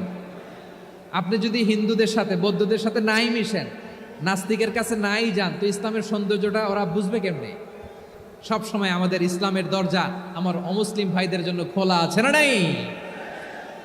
এই হাদিস থেকে দুইটা শিক্ষা। এক নম্বর শিক্ষা, প্রতিবেশী মুসলিম হোক অমুসলিম হোক, যান, অসুস্থ হইলে একটু আপেল নিয়ে যান, আঙ্গুর নিয়ে যান, কমলা নিয়ে যান, তাদের সাথে ভালো আচরণ করেন। ইসলামের বিউটি দেখে, সৌন্দর্য দেখে অবাক হবে, নসিব ভালো হলে কোনোদিন কালিমা পড়ে মুসলমান হয়ে যাবে, ঠিক কিনা বলেন? তাহলে অমুসলিমের সাথে ভালো সম্পর্ক। বিশ্বনবী ইহুদির বাড়িতে গেলেন, ইহুদির বাড়ি, আর আমার মুসলমান ভাই আমার কাফের বলে, এরকম আছে না নাই? মুসলিমরা দেখতে পারে না, সহ্য করতে পারে। বিশ্বনবী সাল্লাল্লাহু আলাইহি ওয়াসাল্লাম ইহুদির বাড়িতে গেলেন, এটা একটা শিক্ষা। আচ্ছা, 2 নম্বর শিক্ষা হলো, বিশ্বনবী সাল্লাল্লাহু আলাইহি ওয়াসাল্লামের খাদেম ছিল ইহুদি, এতদিন খেদমত করলো, একদিনও বিশ্বনবী ওরা কালিমার দাওয়াত দেয় নাই। কারণ কি? বিশ্বনবী একটা ভালো সময়ের অপেক্ষা করতেছিলেন, প্রপার টাইমিং। দাঈর কাজ হচ্ছে দাঈ ইলাল্লাহ, সে হচ্ছে সুযোগ সন্ধানী। দাঈ সুযোগ খোঁজে, কখন দাওয়া দিলে ব্যাটে বলে হবে, ঝোপ বুঝে কোপ মারে, ঠিক কিনা বলেন? বিষ্ণু ইসলাম ভালো সময়ের অপেক্ষা করতেছিলেন, দেখি ভালো সময় আসুক আসুক আসুক আসুক। আস্তে আস্তে এমন সময় আসছে, ছেলে এবার মুমূর্ষ। অসুস্থ ব্যক্তির হৃদয় অত্যন্ত নরম থাকে। হসপিটালে যখন কেউ যায় তার হৃদয়টা বড্ড নরম থাকে, মৃত্যুর ভয়ে তার অন্তরটা নরম থাকে, ঠিক কিনা বলেন? এই প্রপার টাইমিং এর অপেক্ষা করতেছিলেন। যখনই টাইমিং পেয়েছেন, দাওয়াত দিলেন, পড়ো লা ইলাহা ইল্লাল্লাহ, সুবহানাল্লাহ পড়েন সবাই। তাহলে ইসলাম অমুসলিম প্রতিবেশীর সাথে ভালো আচরণ করতে বলে। ইসলাম অমুসলিম মাতা পিতার সাথেও ভালো আচরণ করতে বলে। মাতা পিতা যদি অমুসলিম হয়, তারা ফেলে দিতে পারবেন? পারবেন? আমার লালমনিরহাটের ভাইয়েরা, অনেক হিন্দু ছেলে আমাদের হাতে শাহাদা পড়ে মুসলিম হয়, কিন্তু ওর মা মুসলমান হয় নাই, বাবাও হয় নাই, এরকম আছে না নাই? তো ও হয়েছে মুসলিম, মা বাপ হিন্দু, এখন মা বাপ কি বাদ? হ্যাঁ, মা বাপ বাদ দেয়া যাবে? যেই মা আপনারে 9 মাস 8 মাস পেটে ধারণ করলো, আপনার মায়ের নার ছেঁড়া ধন, আপনি ওই মারে বাদ দিতে পারবেন? যেই মায়ের বুকের তাজা দুধ খেয়ে আপনি আজকে বাড়ন্ত তাজা তরতাজা, ওই মারে বাদ দেয়া যাবে? মায়ের এক ধারে দুধের দাম, কাটিয়া গায়ের চাম, পাপুষ বানাইলেও ঋণের শোধ হবে না, এমন দরদি ভাবে কেউ হবে না আমার মাহাগো। মায়ের এক ধারে দুধের দাম, কাটিয়া গায়ের চাম, পাপুষ বানাইলেও ঋণের শোধ হবে না, এমন দরদি ভাবে কেউ হবে না আমার মাহা। বিশ্বনবী বললেন, ছোটই জান্নাতের দিকে, যে জান্নাত আকাশ জমিন বিস্তৃত। আপনার এই চমৎকার মুখনিসৃত কথা শুনে আমার হৃদয়ের মধ্যে জান্নাতি হওয়ার বাসনা জেগে উঠলো। এজন্য বলেছি, বাহ বাহ, আমি যদি ওই জান্নাতে যেতে পারতাম কতই না ভালো হতো। ওমায়ের কথা শুনে বিশ্বনবী বললেন, ঠিক আছে ওমায়ের, জান্নাতে ঢোকার জন্য, এই জান্নাতের অধিবাসী হওয়ার জন্য যেহেতু তোমার এত আকাঙ্ক্ষা, আমি বলে দিলাম, আনতা মিন আহলিহা, তুমি আল্লাহর ওই জান্নাতের অধিবাসী হবা। যাও ওমায়ের, তুমি ওই জান্নাতের অধিবাসী, ওই জান্নাতে তুমি ঢুকবা, তুমি জান্নাতি। তার মানে সহজ কথায় তুমি জান্নাতি। সুবহানাল্লাহ বলেন। যখনই বিশ্বনবী বললেন জান্নাতি, সাইয়েদনা উমর রাদিয়াল্লাহু তাআলা আনহু খেজুর খাচ্ছিলেন আর মনে মনে ভাবে, বিশ্বনবী যখন ওয়ারেন্টি দিয়েছে, বিশ্বনবী যখন গ্যারান্টি দিয়েছে আমি জান্নাতে যাব, তাহলে হাতে তো এখনো 3টা খেজুর বাকি। এই 3টা খেজুর যদি খাই তাহলে জান্নাতে ঢুকতে দেরি হয়ে যাবে। সুবহানাল্লাহ পড়েন। হাতে কয়টা খেজুর? 3টা খেজুর। বিশ্বনবী বললেন, উমাইর আনতা মিন আহলিহা, তুমি ওই জান্নাতের অধিবাসী, তুমি জান্নাতি। উমাইর চিন্তা করলেন, আমি জান্নাতি, নবীর মুখ দিয়ে যখন বেরোইছে ওই জান্নাতে তো আমার ঢুকতেই হবে, কিন্তু হাতে 3টা খেজুর খেয়ে যদি জেহাদের ময়দানে যাই তাহলে জান্নাতে যেতে তো দেরি হয়ে যাবে। এই চিন্তা আসা মাত্রই খেজুর 3টাকে তিনি ছুঁড়ে মারলেন, তলোয়ার বের করে আল্লাহু আকবার বলে বদরের ময়দানে ঝাঁপিয়ে পড়লেন। আল্লাহর শত্রুদেরকে কচুকাটা করে এক পর্যায়ে শাহাদাতের সুধা পেয়ে নিজেও জান্নাতি হয়ে গেলেন। পড়েন সুবহানাল্লাহ। আমরা দুনিয়ার বুকে আমরা হয়েছি দুনিয়ার পাগল, ক্ষমতার পাগল, সম্পদের পাগল, খ্যাতির পাগল। বিশ্বনবী তার সাহাবাদেরকে বানিয়েছিলেন জান্নাতের পাগল। পড়েন সুবহানাল্লাহ। সূরাতুল আহজাবের 45 এবং 46 নম্বর আয়াত আমি তেলাওয়াত করেছি, যেখানে আল্লাহ তাআলা বিশ্বনবীর 5টি বৈশিষ্ট্যের কথা বলেছেন। কয়টি? সবাই বলুন আওয়াজ করে, কয়টি? 5টি বৈশিষ্ট্যের কথা আল্লাহ তাআলা এই আয়াত দুটিতে উল্লেখ করেছেন। বিশ্বনবী সাল্লাল্লাহু আলাইহি ওয়াসাল্লামের জীবনী, ওনার বায়োগ্রাফি নিয়ে কথা বলাটা দুষ্কর, কারণ এটার কোনো শেষ নাই, কুল নাই, কিনারা নাই, বিয়ন্ডলেস, বাউন্ডলেস, বটমলেস। সুবহানাল্লাহ বলেন। কারণ তিনি তো এমন নবী যিনি হ্যাঁ বললে এটা শরীয়তে হালাল হয়ে যায়। নবীর মুখ দিয়ে যদি বেরোয় হ্যাঁ, নাম, ইয়েস, তাহলে এটা হালাল। ঠিক কিনা বলেন? এ নবীর মুখ দিয়ে যদি না বের হয় যে না, নো, তাহলে এটা শরীয়তে হারাম হয়ে যায়। কেমন নবী আমরা পেয়েছি, যিনি হ্যাঁ বললে হালাল, না বললে হারাম, যিনি সাব্বাবা, এই আঙ্গুলি উপরের দিকে উঁচু করলে চাঁদ ভেঙে 2 টুকরা হয়ে যায়, যে নবী জমিন থেকে পা উঁচু করলে আল্লাহর আরশে মেরাজে চলে যায়, এমন নবীর উম্মত আমরা হয়েছি। যে নবীকে বাদ দিলে কোরআন বোঝা যায় না, কারণ এ নবীর উপরই কোরআন নাজিল করেছে কে? এ নবীকে বাদ দিলে হাদিস বোঝা যায় না, কারণ হাদিস তো এ নবীর মুখনিসৃত পবিত্র বাণী। সুবহানাল্লাহ পড়েন। এ নবীকে বাদ দিলে জান্নাত চিনা যায় না,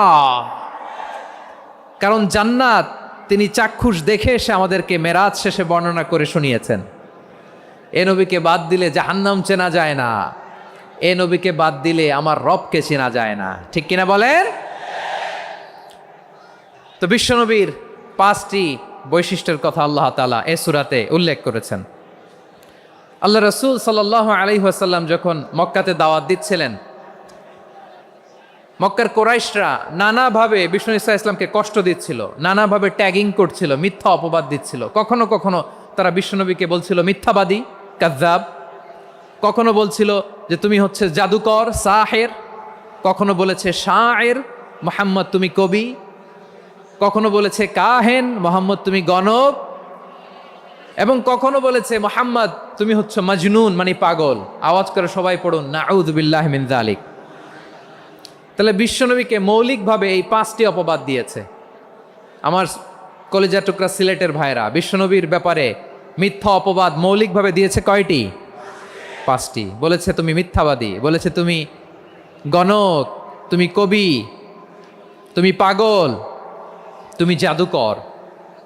বিশ্বনবীকে যে এই 5টি অপবাদ দেয়া হলো, আল্লাহ তাআলা এটা সহ্য করেননি। এই 5টি অপবাদের বিপরীতে আল্লাহ তাআলা বিশ্বনবীর 5টি চমৎকার বৈশিষ্ট্য উল্লেখ করে সূরাতুল আহজাবের 2টি আয়াত নাজিল করেছেন। আওয়াজ করে পড়েন আল্লাহু আকবার।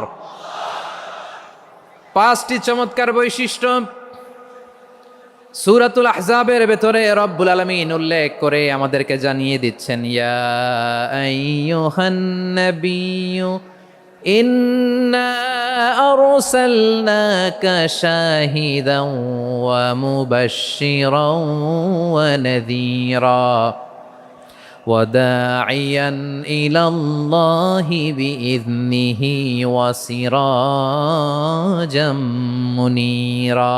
পড়েন আল্লাহু আকবার। রব্বুল আলামিন ডেকে বলেন, ও নবী, নিশ্চয় আমি আপনাকে সাক্ষ্যদাতা রূপে প্রেরণ করেছি, সুসংবাদদাতা রূপে প্রেরণ করেছি, সতর্ককারী রূপে প্রেরণ করেছি। আল্লাহর দিকে আহ্বানকারী রূপে প্রেরণ করেছি, আর আলো দানকারী চেরাগ রূপে, প্রদীপ রূপে প্রেরণ করেছি। পড়েন সুবহানাল্লাহ। 5টা বৈশিষ্ট্য। 1 নম্বরে আল্লাহ তাআলা বললেন, হে নবী, নিশ্চয় আমি আপনাকে সাক্ষ্যদাতা হিসেবে প্রেরণ করেছি। সাক্ষ্যদাতা, বিষ্ণু ইসা ইসলাম সাক্ষ্য দিবেন, এজন্য শাহিদ। শাহিদ মানে সাক্ষ্যদাতা। আওয়াজ করে বলুন, শাহিদ মানে কি? তিনি সাক্ষ্য দিবেন। মুবাশশির, 2 নম্বর বৈশিষ্ট্য হচ্ছে তিনি মুবাশশির। মুবাশশিরুম বিরহমাতিল্লাহি ওয়া বিল জান্নাহ, তিনি আল্লাহর রহমতের সুসংবাদ দেন, তিনি আল্লাহর জান্নাতের সুসংবাদ দেন। সুবহানাল্লাহ পড়ায়। 3 নম্বর বৈশিষ্ট্য হচ্ছে নাযীর, তিনি সতর্ককারী। ওয়ার্নার, তিনি সাবধান করতে এসেছেন, রিমাইন্ডার দিতে এসেছেন যে আল্লাহর পথে যদি না চলো, শিরকি কাজ যদি না থামাও, তাহলে এমন আযাব আসবে আল্লাহর পাকড়াও থেকে তুমি বাঁচতে পারবে না। তিনি নাযীর। বিষ্ণু ইসা ইসলামের 4 নম্বর বৈশিষ্ট্য হচ্ছে দাঈয়ান ইলাল্লাহ, তিনি আল্লাহর দিকে আহ্বানকারী। এই যে আমরা আমাদেরকে পরিচয় দেই যে আমরা দাঈ, বলি না? বলি যে উনি হচ্ছেন একজন দাঈ ইলাল্লাহ। বহু বচনে আমরা বলি আদ-দুআত ইলাল্লাহ। এটা কোরআনের এই আয়াত থেকে এসেছে। সুবহানাল্লাহ পড়েন। ওয়া দাঈয়ান ইলাল্লাহি বিইذনিহি, আল্লাহর আদেশে বিষ্ণু ইসা ইসলাম আল্লাহর দিকে মানুষকে ডাকেন। এবং বিষ্ণু ইসা ইসলামের 5 নম্বর বৈশিষ্ট্য হচ্ছে সিরাজাম মুনীরা, আলো দানকারী প্রদীপ, আলোকদীপ্ত প্রদীপ, যে আলো দিয়ে তিনি গোটা বিশ্বকে আলোকিত করেছেন। আওয়াজ করে পড়েন আল্লাহু আকবার। তাহলে মোট 5টি বৈশিষ্ট্য নিয়ে আমরা কথা বলবো বিশ্বনবীর। আওয়াজ করে বলুন কয়টি? 1 নম্বরে হচ্ছে শাহিদ, বিশ্বনবী সাক্ষী দিবেন। কি দিবেন? He will be witness for all prophets and for us, তিনি নবীদের উপরও সাক্ষী দিবেন, আবার উম্মতের উপরও সাক্ষী দিবেন। সুবহানাল্লাহ পড়েন। কিয়ামতের দিন আল্লাহ তাআলা প্রত্যেক নবীকে জিজ্ঞেস করবেন যে তুমি কি তোমার উম্মতের কাছে আমি যা যা পৌঁছাতে বলেছিলাম পৌঁছিয়েছো? নবীরা বলবে আল্লাহ আমি পৌঁছিয়েছি। নবীদের কথা ঠিক কিনা, সত্য কিনা, এর সপক্ষে তখন বিশ্বনবী সাক্ষী দিবেন। সুবহানাল্লাহ পড়েন। এজন্য রব্বুল আলামিন বলেন, ফাকাইফা ইযা জিনা মিন কুল্লি উম্মাতিন বিশাহীদিন ওয়া জিনা বিকা আলা হাউলাই শাহীদা। তখন কেমন হবে যখন প্রতিটি উম্মত থেকে আমি একজনকে সাক্ষ্য হিসেবে বের করে আনব, আর তাদের উপরে নবী আমি আপনাকে সাক্ষ্য বানাবো। পড়েন সুবহানাল্লাহ। তাহলে সব উম্মতের ব্যাপারে সেই উম্মতের নবীরা সাক্ষ্য দিবে, আর ওই নবীদের উপরে আমাদের নবী বিশ্বনবী সাক্ষ্য দিবেন। সুবহানাল্লাহ পড়েন। এজন্য বিশ্বনবী হচ্ছেন শাহিদ। শাহিদের আরেকটা ব্যাখ্যা হচ্ছে বিশ্বনবী সাল্লাল্লাহু আলাইহি ওয়াসাল্লাম আমাদের সাক্ষীর উপরে তিনি সাক্ষী দিবেন। তিনি নবীদেরও সাক্ষী, আবার আমাদের উপর, উম্মতের উপরও সাক্ষী। সুবহানাল্লাহ পড়েন। রব্বুল আলামিন বলেন, وَكَذَلِكَ جَعَلْنَاكُمْ أُمَّةً وَسَطًا لِتَكُونُوا شُهَدَاءَ عَلَى النَّاسِ وَيَكُونَ الرَّسُولُ عَلَيْكُمْ شَهِيدًا। আর অনুরূপভাবে আমি তোমাদেরকে মধ্যমপন্থী উম্মত হিসেবে তৈরি করেছি, প্রেরণ করেছি। ব্যালেন্সড উম্মাহ, মধ্যমপন্থী উম্মাহ হিসেবে প্রেরণ করেছি, যাতে করে তোমরা সবার উপরে সাক্ষ্য দিতে পারো, আর যাতে তোমাদের নবী হতে পারে তোমাদের উপরে সাক্ষ্যদাতা। পড়েন সুবহানাল্লাহ। বিশ্বনবী কি সাক্ষী? আওয়াজ করে বলেন, রাজ সাক্ষী, সব সাক্ষীর বড় সাক্ষী। এজন্য বিশ্বনবীকে আল্লাহ তাআলা প্রথম যে বৈশিষ্ট্যটা দিয়েছেন সেটা হচ্ছেন শাহিদ। তিনি সাক্ষ্যদাতা, witness for all messenger of God and for all of us. সুবহানাল্লাহ পড়েন। তাহলে 1 নম্বর বৈশিষ্ট্য বুঝতে পেরেছেন? তাহলে আল্লাহ তাআলা বিশ্বনবীর 5টি বৈশিষ্ট্যের কথা বলেছেন। একটি বৈশিষ্ট্যের ব্যাপারে আমরা জানলাম, তিনি হচ্ছেন শাহিদ, সাক্ষ্যদাতা, সবার উপরে সাক্ষ্যদাতা। 2 নম্বর বৈশিষ্ট্য হচ্ছে মুবাশশিরা, তিনি সুসংবাদদাতা। সিলেটবাসী আওয়াজ করে আমার সাথে বলো, মুবাশশিরা মানে সুসংবাদদাতা। তিনি আল্লাহর রহমতের সুসংবাদ দেন, তিনি জান্নাতের সুসংবাদ দেন। এই উম্মতের মধ্য থেকে যারা গাফেল, যারা অবাধ্য, যারা সীমালঙ্ঘনকারী, তাদেরকে বিশ্বনবী আল্লাহর রহমতের সুসংবাদ দেন। তিনি বুঝান আল্লাহর দরবার 24/7, 24 ঘন্টা খোলা। আপনি যত বড় পাপী হন, আপনি যতই অন্যায় করেন না কেন, আল্লাহর রহমতের দরিয়া, আল্লাহর রহমতের দরজা আপনার জন্য খোলা আছে না নেই? জায়নামাজটা বিছিয়ে দেন, চোখের পানি ছেড়ে দেন, 2 রাকাত নামাজ পড়ে সেজদায় লুটিয়ে পড়ে কাঁদেন। যত গুনাহ আপনার হোক না কেন, আপনার গুনাহ মাফ করে কবুল করে নিবে কে? মুবাশশিরাম বিরাহমাতিল্লাহ। বিশ্বনবী তিনি সুসংবাদদাতা, বেয়ারার অফ গ্ল্যাড টাইডিংস, সুসংবাদ দেন। পাপী অবাধ্য সীমালঙ্ঘনকারীদেরকে তিনি আল্লাহর রহমতের সুসংবাদ দেন। আল্লাহর রহমত থেকে মুখ ফিরিয়ে নিও না। তিনি যে কত দয়ালু, তিনি যে তোমারে কত ভালোবাসে তুমি জানোই না। আমি আমাকে যত বেশি ভালোবাসি তার চেয়েও আমাকে বেশি ভালোবাসে কে? সবাই বলে নাই, বুঝতে পারে নাই বোধহয়। আমি আমাকে যত বেশি ভালোবাসি তার চেয়েও আমাকে বেশি ভালোবাসে কে? আমার মাতা পিতা আমাকে যত ভালোবাসে তার চেয়েও আমাকে বেশি ভালোবাসে কে? আমার প্রিয়তমা স্ত্রী আমাকে যত বেশি ভালোবাসে তার চেয়েও আমাকে বেশি ভালোবাসে কে? মুবাশশিরাম বিরাহমাতিল্লাহ। তিনি আল্লাহর রহমতের সুসংবাদ দেন। আল্লাহর রহমতের শেষ নাই, আল্লাহর ভালোবাসার শেষ নাই। ও মুবাশশিরাম বিল জান্নাহ, তিনি জান্নাতের সুসংবাদ দেন। এই উম্মতের মধ্য থেকে যারা আল্লাহওয়ালা, যারা প্র্যাকটিসিং, যারা ইমানদার, তাদেরকে বিশ্বনবী জান্নাতের সুসংবাদ দেন। আওয়াজ করে পড়েন সুবহানাল্লাহ। এজন্য রব্বুল আলামিন বিশ্বনবীর পরিচয় অন্য আয়াতে এভাবে তুলে ধরেন, ওয়ামা আরসালনাকা ইল্লা কাফাতান লিন্নাসি বাশীরাও ওয়া নাযীরা। নবী হে, আমি গোটা জগৎবাসীর জন্য আপনাকে সুসংবাদদাতা এবং সতর্ককারী করে জমিনে প্রেরণ করেছি। মুবাশশিরাম বিল জান্নাহ, তিনি জান্নাতের সুসংবাদ দেন, তিনি আশা জাগান। নবীর কথা শুনলে মানুষ বুকে আশা ফিরে পায়। আমার নবী কাউকে হতাশ করেন না। হতাশা বিশ্বনবী ডিকশনারিতে নাই। তিনি মানুষকে আশাবাদী করে তোলেন। বিশ্বনবীর কথা শুনলে মানুষের হৃদয় নরম হয়, তারা আশা ফিরে পায়। বিশ্বনবীর মুখ নিঃসৃত পবিত্র প্রতিটি কথাই আশা জাগানিয়া। সুবহানাল্লাহ পড়েন। আপনি প্রিয় নবীর মুখ নিঃসৃত বাণীগুলো পড়েন, কথামালাগুলো শোনেন, দেখবেন আশা পাবেন, বুকে আশা পাবেন, ভালোবাসা পাবেন। কারণ তিনি এমন সত্তা, এমন পার্সোনালিটি, তার কথা শুনলে হৃদয় নরম হয়ে যায়। মনে হয় হৃদয় খুলে তারে দিয়ে দেই, সব কথা যেন তারে বলা যায়। আওয়াজ করে বলেন ঠিক কিনা? সে কোন বন্ধু বলো বেশি বিশ্বস্ত, সে কোন বন্ধু বলো বেশি বিশ্বস্ত, কার কাছে মন খুলে দেয়া যায়, কার কাছে সব কথা বলা যায়, হওয়া যায় বেশি আশ্বস্ত। তার নাম আহমদ, বড় বিশ্বস্ত। সে কোন বন্ধু বলো বেশি বিশ্বস্ত, কার কাছে মন খুলে দেয়া যায়, কার কাছে সব কথা বলা যায়, হওয়া যায় বেশি আশ্বস্ত। তার নাম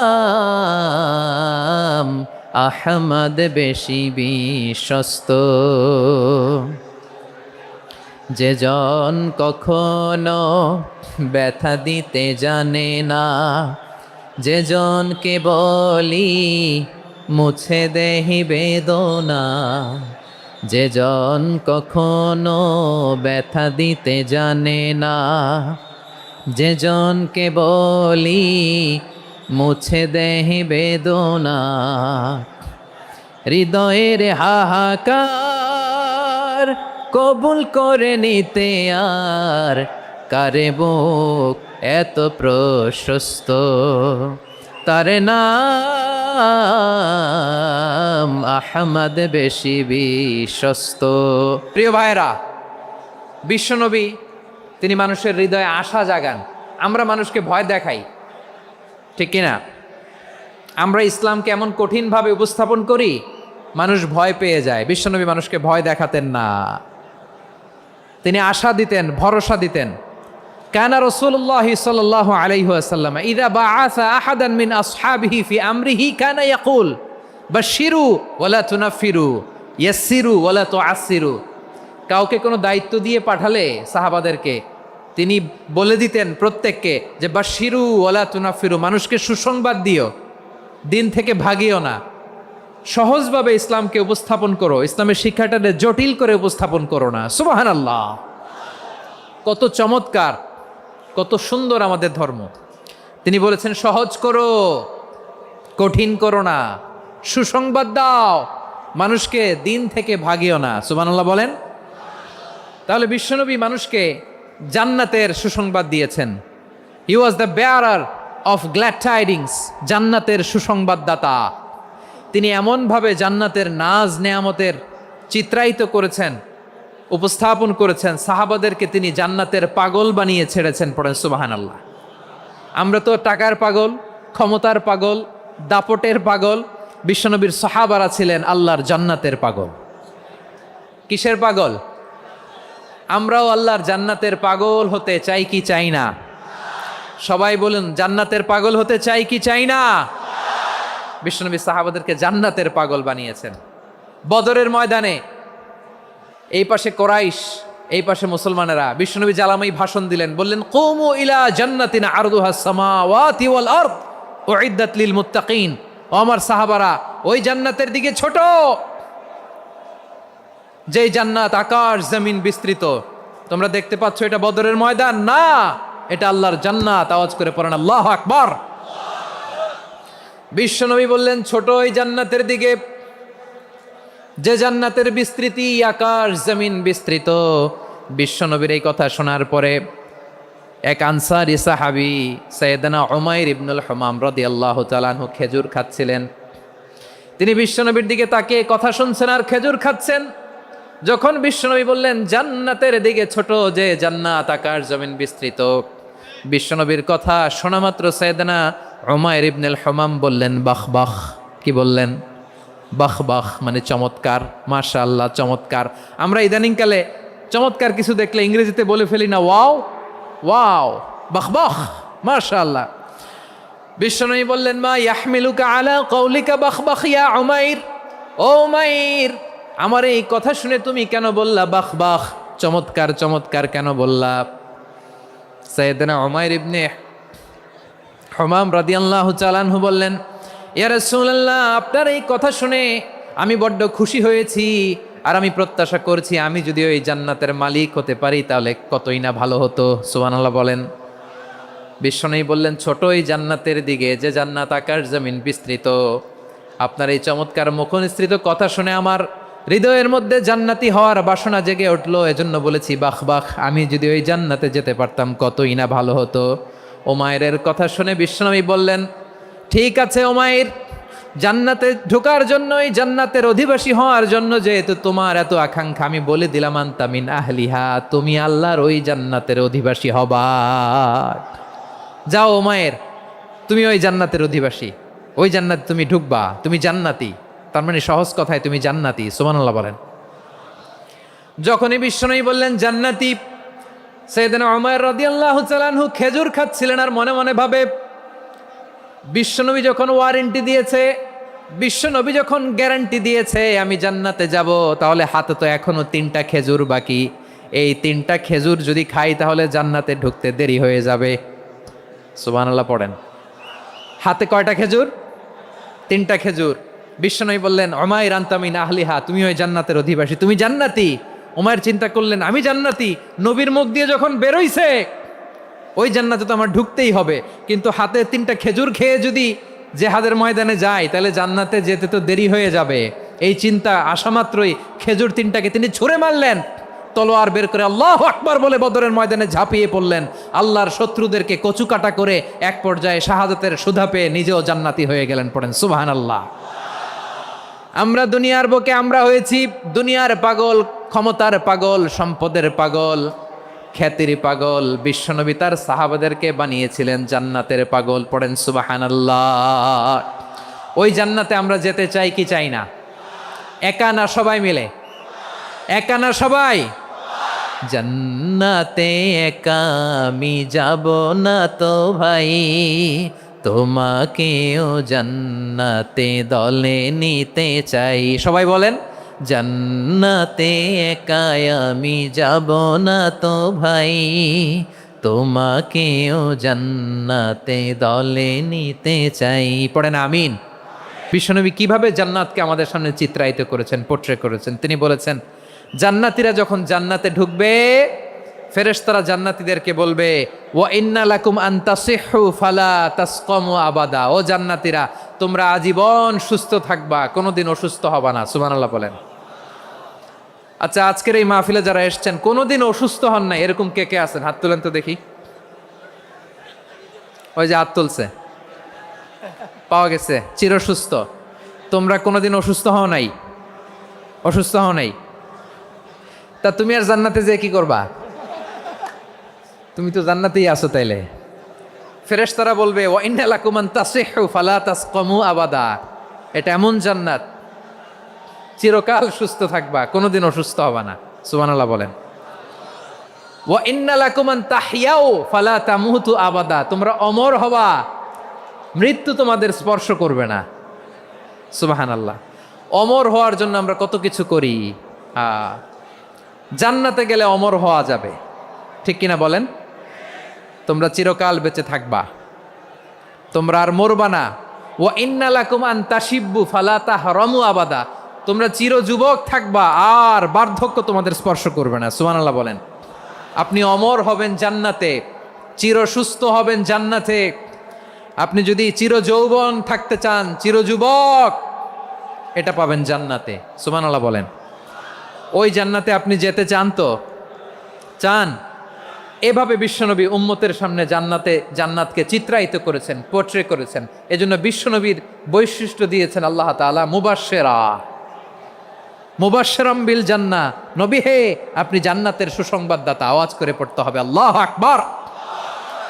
এজন্য আল্লাহ বলেন, ইয়া আইয়ুহান নাবিয়্যু ইন্না আরসালনাকা শাহিদা। ও নবী, আপনারে আমি সাক্ষ্যদাতা করে পাঠালাম, সাক্ষ্যদাতা করে পাঠালাম। মুবাশশিরা, শাহিদাও ওয়া মুবাশশিরা, আপনারে আমি জান্নাতের সুসংবাদদাতা করে পাঠালাম। 3 নম্বরে হলো নাযীরা, আপনাকে আমি জাহান্নামের সতর্ককারী রূপে প্রেরণ করলাম। পড়েন সুবহানাল্লাহ। আমার প্রিয় বন্ধুরা, বলেন তো, আল্লাহ বিশ্বনবীর কয়টা বৈশিষ্ট্যের কথা এখানে উল্লেখ করেছেন? এই যে মাশাআল্লাহ, আওয়াজ করে বলতে হবে, কয়টা? 5টা। 1 নম্বরে শাহিদান, সাক্ষ্যদাতা। 2 নম্বরে মুবাশশিরা, সুসংবাদদাতা। 3 নম্বরে আমরা আছি নাযীরা, তিনি হলেন সতর্ককারী। সতর্ককারী, দ্য ওয়ার্নার, ওয়ার্নিং দিতে তিনি এসেছেন। হি ওয়াজ দ্য ওয়ার্নার, সতর্ক করতে, সাবধান বাণী দিতে তিনি এই জামিনে এসেছেন। ঠিক কিনা বলেন? বিশ্বনবীকে আল্লাহ তাআলা সাক্ষ্যদাতা করে প্রেরণ করলেন, জান্নাতের সুসংবাদদাতা করে প্রেরণ করলেন, জাহান্নামের ব্যাপারে সতর্ককারী করে প্রেরণ করলেন। 3 নম্বর বৈশিষ্ট্য হচ্ছে জাহান্নামের ব্যাপারে সতর্ককারী। রব্বুল আলামিন বলেন, তাবারাকাল্লাযী নাজ্জালাল ফুরকানা আলা আবদিহি লিয়াকুনা লিল আলামিনা নাযীরা। বরকতময় সেই সত্তা যিনি ফুরকানকে, মানে এই কোরআনকে তার বান্দার উপর নাজিল করেছেন, যাতে করে বিশ্বনবী গোটা মানব মণ্ডলীর জন্য সতর্ককারী হতে পারেন। সুবহানাল্লাহ। বিশ্বনবী সবাইকে সতর্ক করতে এসেছে, আমার প্রিয় সিলেটের ভাইয়েরা। নাকি শুধু আমাদেরকে? মুসলিম অমুসলিম, আস্তিক নাস্তিক, মুমিন কাফের, সবার জন্য তিনি সতর্ককারী। সুবহানাল্লাহ পড়েন। সূরা আলাক নাজিল হলো, তারপর সূরা মুদ্দাসসির নাজিল হলো। আল্লাহ বললেন, ইয়া আইয়ুহাল মুদ্দাসসির কুম ফাআনযির, কুম ফাআনযির, stand up and warn your people. বিশ্বনবী ওহির ভার সহ্য করতে না পেরে কাঁপুনি এসে গেল, শীত লাগছিল, তিনি চাদর গায়ে দিলেন। আল্লাহ বললেন, ইয়া আইয়ুহাল মুদ্দাসসির, হে চাদরওয়ালা, কুম ফাআনযির, স্ট্যান্ড আপ, ফাআনযির, ওয়ার্ন করো, সতর্ক করো। সুবহানাল্লাহ। ওই যে বিশ্বনবী স্ট্যান্ড আপ, দাঁড়ালেন আর সতর্ক শুরু করলেন, এন্তেকালের আগ পর্যন্ত আর বসতে পারেন নাই। ওই যে দাঁড়ালেন, দাঁড়িয়েই রইলেন, উম্মাকে সতর্ক করেই গেলেন, করতেই থাকলেন। আওয়াজ করে পড়েন আল্লাহু আকবার। ওয়া আনযির আশীরাতাকাল আকরাবিন যখন নাজিল হলো, বিশ্বনবী সাফা পাহাড়ের চূড়ায় উঠে গেলেন, ডাকতে আরম্ভ করলেন, ও আমার বংশের লোকেরা, ও আমার সম্প্রদায়ের লোকেরা, আমি যদি বলি পাহাড়ের পেছনে একদল ঘোড়সাওয়ার তোমাদেরকে আক্রমণ করার জন্য রেডি হয়ে আছে, ও আমার মক্কাবাসী, আমার কথা তোমরা বিশ্বাস করবা নাকি? সবাই এক বাক্যে বলে দিল, বিশ্বাস করব। সুবহানাল্লাহ। ও আমার মক্কাবাসী, আমি যদি বলি পাহাড়ের পেছনে একদল ব্যাটালিয়ন তোমাদেরকে অ্যাটাক করবে, আমি বললে বিশ্বাস করবা? মক্কাবাসী কি উত্তর দিয়েছিল জানেন? এত হেভি ওয়েটফুল একটা কথা বলেছিল। তারা বলেছিল, অবশ্যই বিশ্বাস করব, কারণ মা জাররাবনা আলাইকা ইল্লা সিদকা, আমরা জীবনে কোনোদিন তোমার মুখে মিথ্যা শুনি নাই। সুবহানাল্লাহ কইবেন না? ও মিয়া, যে এলাকায় আপনি জন্মগ্রহণ করলেন, আপনার শৈশব, কৈশোর, আপনার তারুণ্য, আপনার যৌবন যেখানে কাটালেন, ওই এলাকার লোকেরা যদি এক বাক্যে বলে তুমি যা বলবা তাই বিশ্বাস করব, কারণ তোমারে তো মিথ্যা কইতে শুনি নাই। মা জাররাবনা আলাইকা ইল্লা সিদকা, we have never ever witnessed a single lie from you, আমরা জীবনে একটা মিথ্যা তোমার মুখ থেকে শুনি নাই। সুবহানাল্লাহ বলেন। দেখেন, এই কথার মাধ্যমে এক বাক্যে বিগত 40 বছরের সার্টিফিকেশন হয়ে গেছে। কথা বলেন ঠিক কিনা? বিগত 40 বছর আমার নবী মক্কায় কেমন লাইফ লিড করেছেন, এক বাক্যে সার্টিফিকেশন, মা জাররাবনা আলাইকা ইল্লা সিদকা। তখন বিশ্বনবী বললেন, ফাইন্নী নাযীরুল লাকুম বাইনা ইয়াদাই আযাবিন শাদীদ, যদি আমার কথা বিশ্বাস করো তাহলে জেনে রাখো, যদি মূর্তি পূজা আর এই শিরকি কর্মকাণ্ড ছেড়ে না দিয়ে এক আল্লাহর পথে ফিরে না আসো, কঠিন আযাব তোমাদের জন্য অপেক্ষা করছে। আওয়াজ করে পড়েন আল্লাহু আকবার। ফাইন্নী নাযীরুল লাকুম বাইনা ইয়াদাই আযাবিন শাদীদ, ভয়ঙ্করতম শাস্তি তোমাদের জন্য অপেক্ষা করেছে, আমি সেই শাস্তির সতর্কতা দিতে এসেছি। তাহলে বিশ্বনবীর আরেকটা বৈশিষ্ট্য, তিনি সতর্কতাকারী। সুবহানাল্লাহ, তিনি সতর্ককারী। উম্মাকে রিমাইন্ডার দিতে এসেছেন, ওয়ার্নিং দিতে এসেছেন। আবার জাহান্নামীরা যখন জাহান্নামে যাবে, ফেরেশতারা ডেকে বলবে, ও কপাল পোড়া জাহান্নামীরা, জাহান্নামে কেন ঢুকলা? দুনিয়ার বুকে কি তোমাদেরকে সতর্ক করার জন্য কেউ আসে নাই?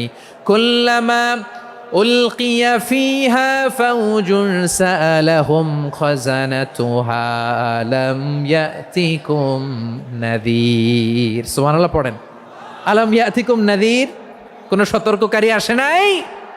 বিশ্বনবী নাযীর হয়ে, সতর্ককারী হয়ে পৃথিবীতে আসলেন। তিনি জাহান্নামের ব্যাপারে উম্মাকে সতর্ক করেছেন। জান্নাতকে যেমনি তিনি চমকপ্রদভাবে উম্মার সামনে পোট্রে করেছেন, চিত্রায়িত করেছেন, ঠিক অনুরূপভাবে ভয়ঙ্কর জাহান্নামকেও তিনি এই উম্মার সামনে পোট্রে করেছেন। জাহান্নামকে কিভাবে বিশ্বনবী উম্মার সামনে পোট্রে করলেন, চিত্রায়িত করলেন, শুনতে মনে চায়? সিলেটবাসী শুনতে মনে চায়? জান্নাতের কথা শুনে যেমনি জান্নাতে যাওয়ার ব্যাপারে আপনারা আগ্রহী হয়েছেন, জান্নাতের নাজ নেয়ামতের কথা শুনে, জান্নাতের ফিচার শুনে যেমনি জান্নাতে যাওয়ার ব্যাপারে আমরা উদ্বেলিত হয়েছি, উচ্ছ্বসিত হয়েছি, জাহান্নামের কথা শুনলে কিন্তু আমাদের কলিজা কেঁপে উঠবে। কিভাবে বিশ্বনবী পোট্রে করলেন? বিশ্বনবী বলেন, নারুকুম হাযিহিল্লাতী ইউকিদু ইবনু আদম জুজউন মিন ৭০ জুজআন মিন হাররি জাহান্নাম। ও আমার উম্মতেরা, তোমরা যে রান্নাঘরে যে আগুন দিয়ে রান্না করো, তোমরা কি ভেবেছো জাহান্নামের আগুন ওই রান্নাঘরের আগুনের মতো না? আপনারা কিচেনে যে রান্না করেন, এই রান্নাঘরের আগুন আর জাহান্নামের আগুন তো একই না? সিলেটের ভাইরা বুঝে থাকলে উত্তর দেন, কিচেনের রান্নাঘরের আগুন আর জাহান্নামের আগুন এক না? একরকম?